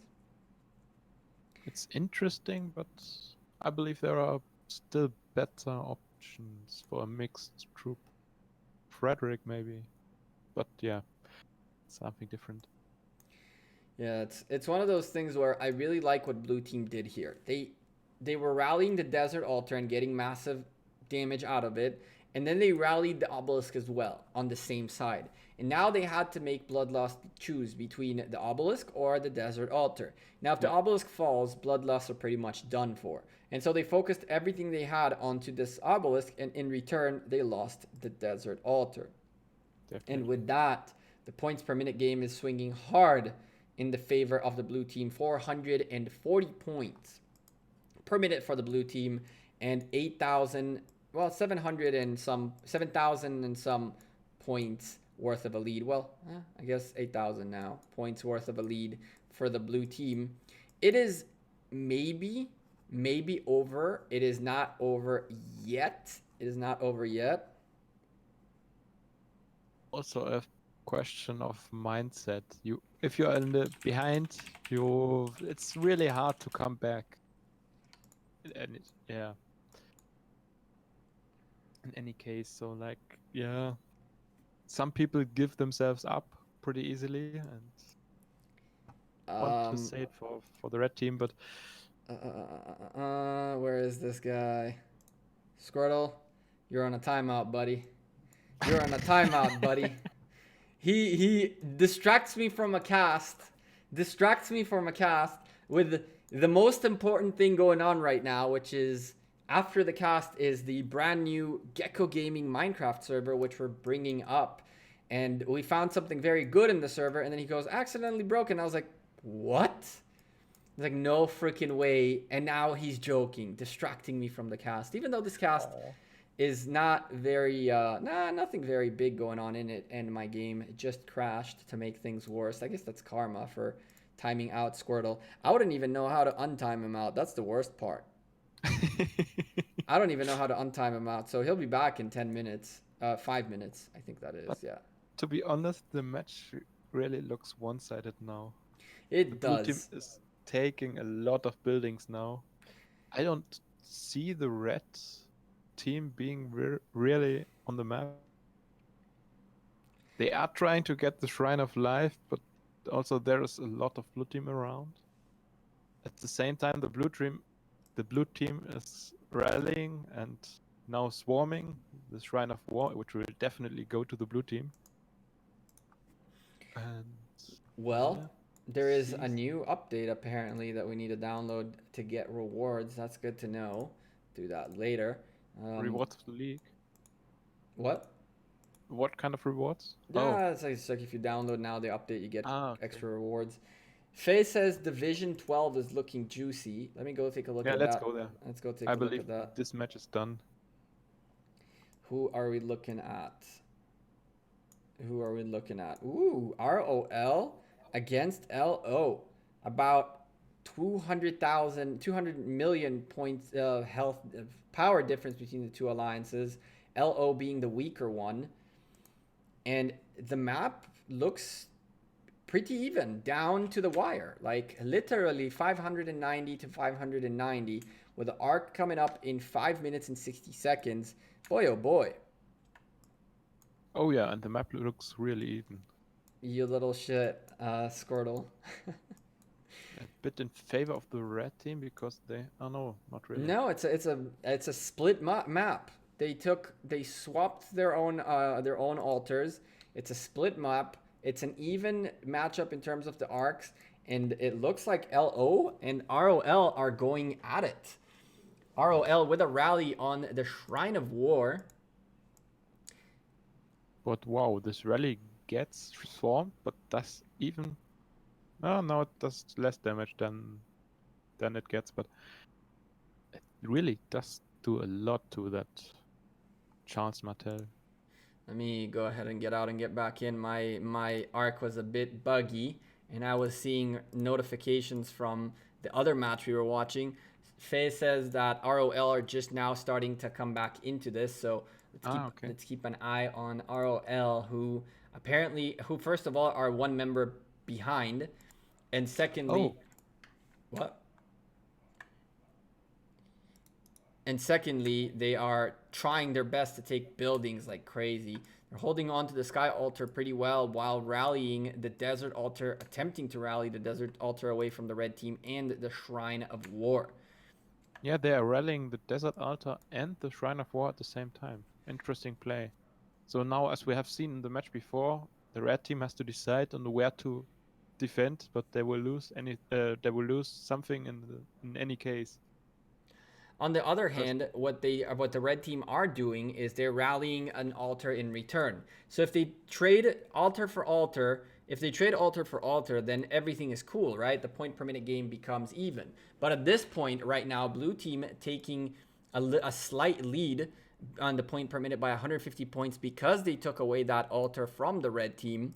And if the red team cannot take this Sky Altar away from the blue team, which it seems like they will be able to do it, then again, they'll even up their points per minute game. We just saw a blank notification chat. I don't know if you guys are seeing the amount of insane lag, but it's whatever. It literally said blank up here. That's hilarious. There goes the Sky Altar in the favor of the red team, evening up the points per minute yet again, and not letting the blue team get their points up. Now, unfortunately, we're lagging like crazy. So we're seeing 0 and 0 on the points. Hopefully, it'll fix itself up soon. Every time there's a notification popping up, the points start blinking. For me, not. Okay. So blue team are back into it. Blue team seem to be back into it. 600 point-ish lead for them. Although red, oh my goodness, chat. You guys are seeing this, right? Things are going crazy on my screen. 0, 2, and then it becomes 1. And oh my, and SHZ popping up in here. Listen, chat. Time out. Something is so messed up. Let's restart Rise of Kingdoms really quickly. Okay. My goodness. I like the choice of troops they are doing. It's really an infantry troop that defense, and now what is it? A cavalry attack, which is attacking a Herman. It's pretty cool. And also I've seen an Alexander in action now. And with an Alexander in a rally, I think it also makes sense to swarm the target, because you get the shield, or not? With an Alexander on the battlefield, it is certainly good to it is good to swarm regardless at that point where you have someone, if you have a rally hitting and you have extra reinforcements, why not give the extra oomph, especially if you can get rid of the reinforcements around that building, which is what Faye was saying. LO are doing a fantastic job at hitting the Sky Altar with reinforcements, so the rally has a better chance of survival. My screen is still blinking like crazy. We're going to have to go with it as it is. But 360 points in favor of both teams. Both these teams are super close. The match, the game is going crazy right now. It doesn't even know what I'm spectating. But 400-ish points in the favor of the blue team. The points per minute game is even. And the Ark was captured by the red team? The Ark was captured by the red team? Is that a thing? No, in my client, it takes 1 minute for the Ark to spawn. What? I think something is broken. Lilith, what is this? Middle is a strong fight. I think I can't see who is winning the fight. It's troops all over the place, definitely. No, Squirtle, this didn't happen. This wasn't happening before.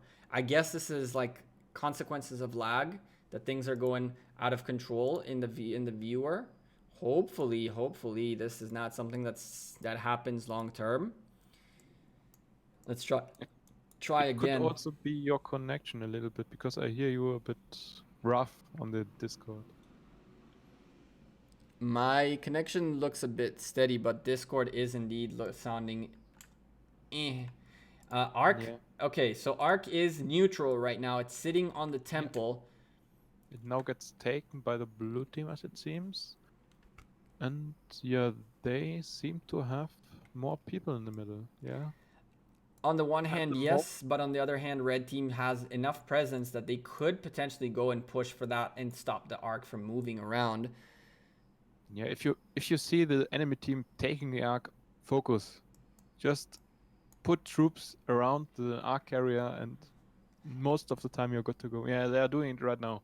Exactly. They're focusing the Ark. They're not even caring about the fight. At the same time, there is a slight lead for the blue team, 80 points per minute for the blue team, but the red team is trying to rally. Teddy is trying to rally a desert altar away from the red team. It could be a good trade-off.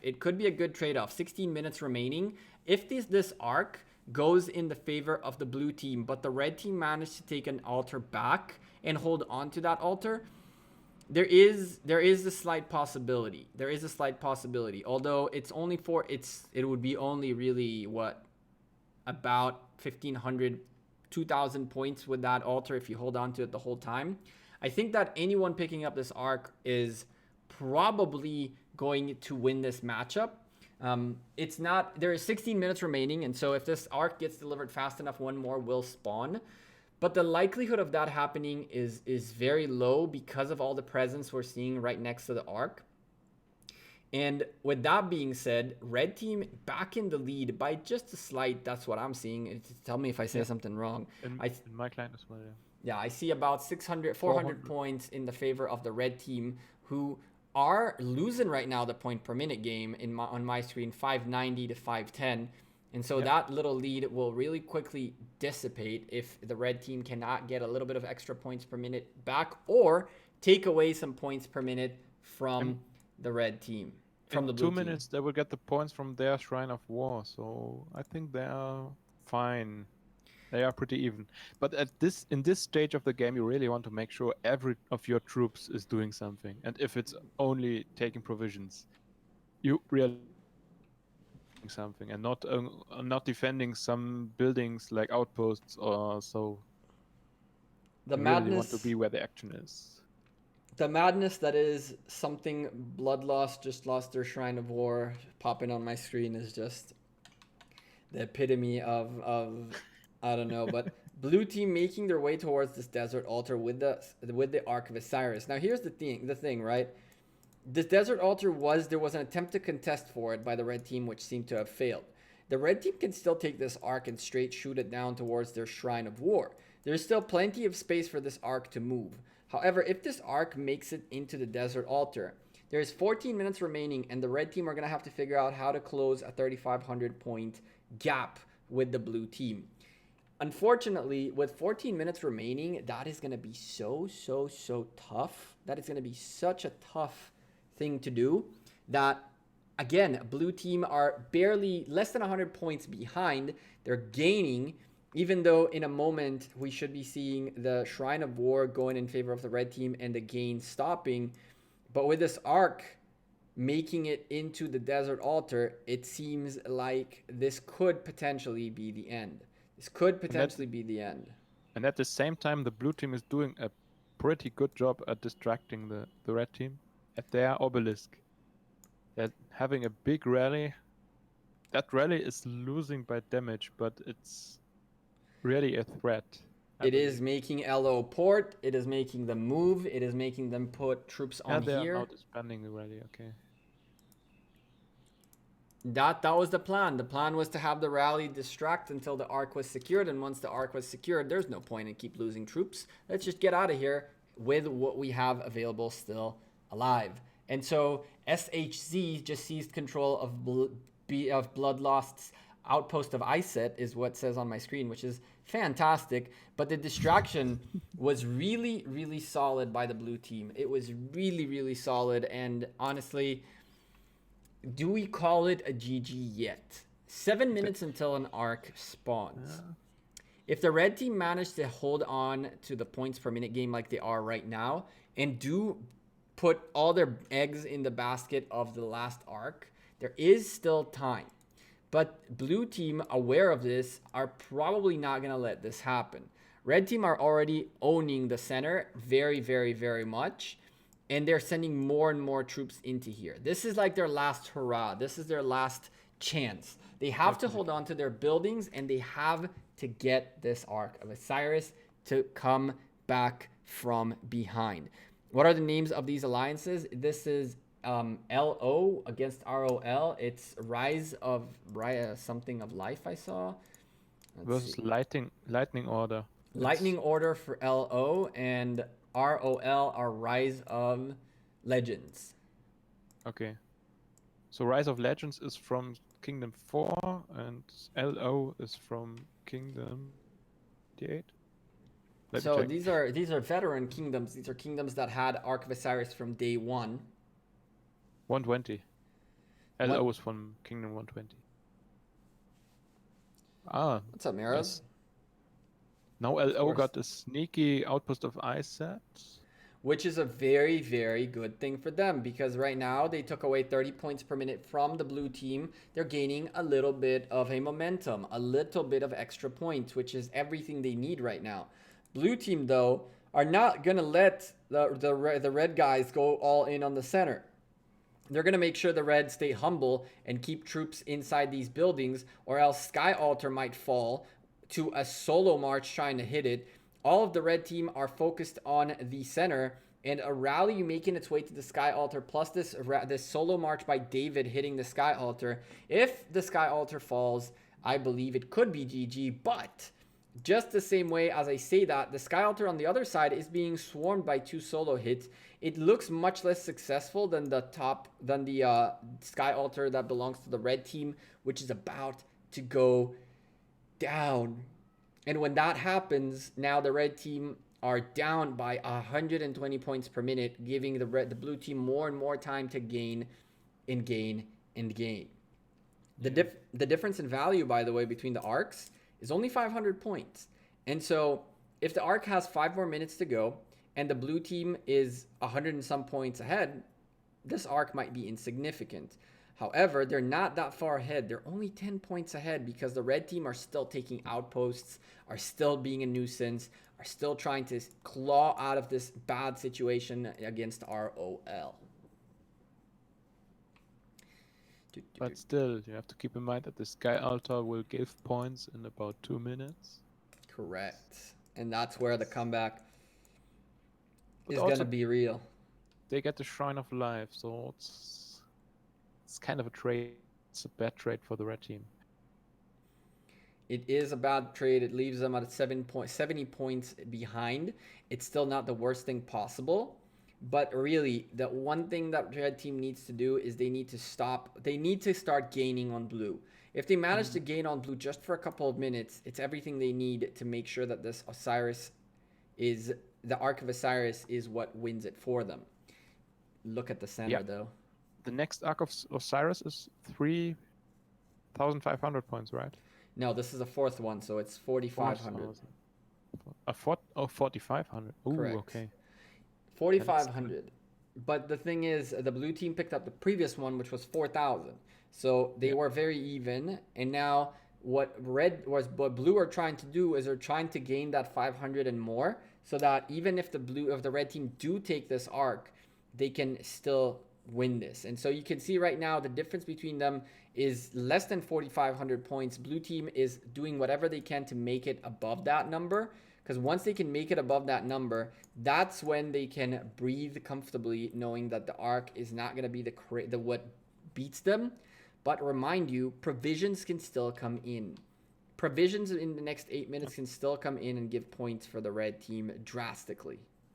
And I believe some just came in because it's now the difference is closer. It's 3,400 points. Versus 3,100,000 points, sorry. Shrine of Life being hit hard.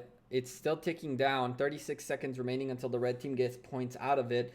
But it doesn't look like it's going to go in their favor. It looks like the swarm by the blue team might be successful at taking the Shrine of Life away from the red team. And red team letting blue hold 3 altars is terrible, terrible, terrible news for them. Once those 3 altars lock in just right there, that's when the points start really gaining for the blue team. 160 points per minute every single minute. But just now the rally is gonna hit the Sky Altar. So it's only for a short amount of time in the best case for the red team. That's if they take the Sky Altar, which seems to be decently protected. There aren't a lot of blue troops around, and the rally and the 2 solar marches are doing a good amount of damage. Yet it might not be enough. We will see. Sky Altar holding strong. That's the last thing remaining. On my screen, Ark of Osiris is stuck somewhere. It says that red team have captured it, but on my screen it's not even spawned yet. So spawn this, in 1 minute 14. So this is when what a weird bug. This is when I get out of Ark and go back in with the hopes and dreams that we catch the finale of this, because this one's gonna be a good one. 1 minute remaining on the Ark. There you go. 1 minute remaining on the Ark. 2 blue buildings are blinking right now. About 3,400 point lead for the blue team. They really need to lock this in. Red team solo hitting the Shrine of War won't be enough to take that Shrine of War away from the blue team. The Sky Altar is still blinking. The rally is doing the damage. but it's taking way too long. This rally has been going on for what, a couple of minutes now, and that's a boatload of points, that the blue team is still taking. Provisions is the most fatal trump card in close battles. It is. It really is. And provisions are really, really working hard right now. Red team in the moment, I believe. They are doing better job at provisions in what I can see. We have watched and casted a match that at the last 5 seconds ended up bringing provisions in and winning the match. And so provisions right now are closing the gap. Arc of Osiris appears. Red team does seem to have bigger presence out here. And now they have to get, oh no, the blue team are going to drop the arc on their side. Once that happens, that's 15 seconds that the red team are going to have to go around the Osiris temple to get that arc into their side. Even though the arc was dropped right there, the fact that it was dropped on the blue side and not on the red side means 15 seconds worth of marching with the arc on your back. And with such big blue presence and 4 minutes and 45 seconds remaining, red team are going to have to figure out how to move this arc out of here. They really need the arc to win. And so what do you do in this stage? One of the things we always say is do not pick up the arc if there are marches nearby, but you are running out of time. My thing here is pick up the arc, lose the troops one by one, 50 marches for all I care, but every march move the arc closer another 2 or 3 steps. And that's what the red team are doing right now. The red team picked up the arc and they will probably drop it within a few moments. But as of right now, they have to be able to move it a little bit further on the map. And on my map, that arc disappeared. There it is. And it is moving. It is moving fast. It is moving fast. It's making progress. And even though blue team has presence, they haven't paid attention. The Just Say is marching. Listen, how is he marching this fast? How is that? Is that a bug? No way. Why is that so fast? There's no way this guy is walking this fast. Tier 4 archers with a Herman. What just happened? Herman silenced the... Is the Herman silencing the arc? Is that a thing? I don't know, but it might have been just coded wrong. No way. I haven't seen an arc going that fast. Wow. He's as fast as a normal march, isn't he? He is. He just went down from 2 minutes and 25 seconds to 50 seconds worth of a march. What is this? What is that? What am I watching? Are LO gonna steal this? What? Those are tier 4 archers, definitely. Herman with El Cid under 50% HP. Herman with El Cid under 50% HP. Wow. That's what this is? Probably. I don't know. But he's not retreating. He's going towards the outpost of Seth. Yeah. What the hell was this? What? That's interesting. No way that works. Wow. No way that works. That might have just... Herman El Cid under 50 HP. Is that a thing? Wow. Is that Red team just to work like that? Red team just stole the match. Are you sure about Mina, Alice?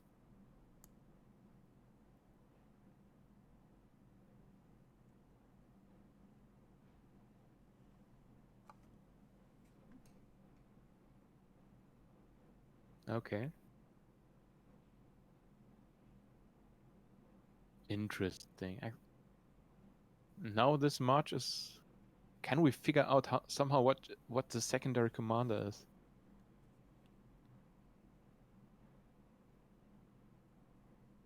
I'm at a loss of words. It looks like a Roman commander at the second... Oh no, it's another march. Where's the march? 40% speed only from El Cid skill. That's damn a lot. Oh my goodness. So wait. Wow. Herman silencing, I guess. I El don't Cid believe so. with 40% march speed on the archers does make sense. But we clicked on the march and saw that it had 2 minutes worth of a march, and then like 30 seconds later it had 53 seconds. And so I don't understand what the hell that was. But someone just got robbed. If there's no explanation, someone just got robbed. Herman has additional speed also. Jesus. I have a quick look at El Cid. I need to read his I need to read his I skills. know, right? What did we just witness? Is that the fastest arc carrier there is? When El Cid's arm 50% of his units increases the damage of all troops by up to 25% and the march speed up to 25%. Effect lasts until the army is disbanded. And then he has an archer march speed bonus of 15%, which is always there. Cannot believe what I just saw. So you get 40% of El Cid alone of march speed. Damn. And then where's Hellman? So if you pick up 100% march speed and then you get a 200% decrease, it evens up. It's 50% march speed bonus on that march. Interesting. Dear Lord. That is a lot. I didn't know El Cid was this fast. Wow. What a clutch. What a clutch by lightning order. I don't even know if they knew that. Was this intentional? I don't know. I don't either. Are they as baffled as we are? Listen, I'm at a loss of words. Look at what won this match. Look at what won this match. Yeah. Provisioning. Yeah, it was obvious that Lightning Order was having better points at provisioning because they didn't lose as much points, even if they had less points per minute. My God, chat, let's get that GG in the chat. This was, whew, I don't know. Probably one of the best matches of preseason. I don't know what we just saw. What did we just witness? I'm at a loss of words. Jeez, that's awesome. What do you know? That's kind of cool. And who said El Cid was the worst legendary? That 40% from El Cid, Herman skill 10%, and 18% speed from talent plus alliance skill. Yeah. Jeez. So we're looking at 68% march speed. Yeah, and the debuff is only 50%, right? I know it's on 100%. 100%, but you're still marching substantially faster. Yeah. So wow. Yeah, only like 40%. Wow. Well, we found a use for El Cid. Damn. I'm actually baffled. That was dope. That actually blew my mind. I need to hunt some barbarians really quickly because I need a second. I need a second to process what we just saw. We have this third stage. We have now yellow territory. Oh, we finished it. Woo! Nice. Hooray! Are we the last ones? I hope we are. Not because it matters truly, just because there's a lot of smack talk, and I would really like there to be more smack talk so we can later on shut the mouths up a little bit more. Anyway, it looks like stage 3 is rebuilt finally. Woo! We got yellow. And by the way, chat, in case you guys were wondering, I already clicked 10,000 times. Auto clicker.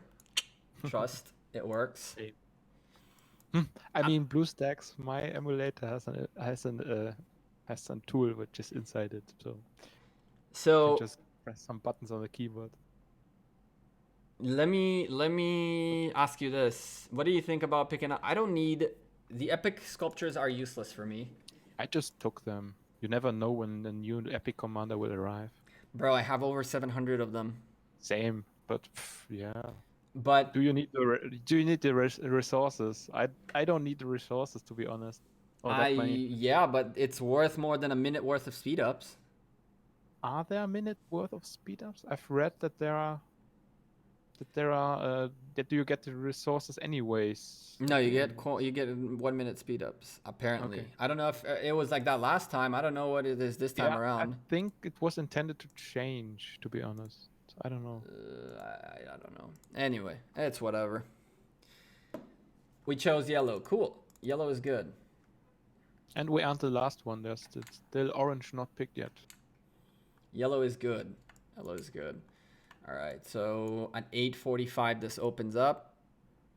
They changed the wording in the description. Aww. So it's resources now? I'm almost sure. Ugh. If it's resources. So, yeah. I'm going to train tier 3s just so I can do the warpath. I'll upgrade them later. I hope they introduce new civilizations like 1 or 2 and then new epic commanders with them. But yeah, it's a lot of work. It's going to take a while for that. I think it'll be RSS. So you say take these? All right. I'll take the stars and I'll take these later. Turn on the auto clicker later. That's 50 clicks. It's not. Brother, I ain't about that life. I ain't about that life at all. All right. Well, Wolf, it's been fun casting with you. Thank you for that last arc was mind blowing. Yeah, it was really, really crazy. I'm going to head out of here. I have a training session in like an hour that I should potentially change for and get ready for. So have fun. Thank you again. We're definitely going to hear you again, hopefully during the playoffs if everything works out well. And yeah, chat. Thank you guys very much for being here. Let me not yap in your ear for a second. Give me a second. Yeah, thanks for having the opportunity. Of course, bro. See you soon. Cheers. Cheers. So chat, thank you guys very much for being here. Before you leave though, do me a favor, hit a like on the stream before you leave. It does help out a lot. It takes you a second to just one click. You clicked 10,000 times for resources and you can't click one time on a like. Come on now. I will click the 50 times right now just to show you how easy it is, the clicks. So just, move your mouse to that like button and click that like. Thank you again very much for being here. I don't know if we're going to cast the night cast yet. With the past 4 opening up, I might be busy recording like crazy and not freaking casting. And so that could be a thing. The unexpected surprise at the end with Herman and El Cid was mind freaking blowing. It was unbelievable and it was worth every moment of it. Faye, thank you very much for finding us that wonderful matchup. And thank you, chat, for being awesome. And if I ignored some of you guys, I apologize. When I cast, I tend to focus on the cast more than on the chat. Thank you again, and I'll see you guys sooner rather than later. Enjoy the rest of your day. Good luck in your Osiris League matches if you haven't had them yet. Big Rick, thank you again for becoming a member during this session. Hopefully, I'll see you in the members exclusive Discord room. Take care. Peace.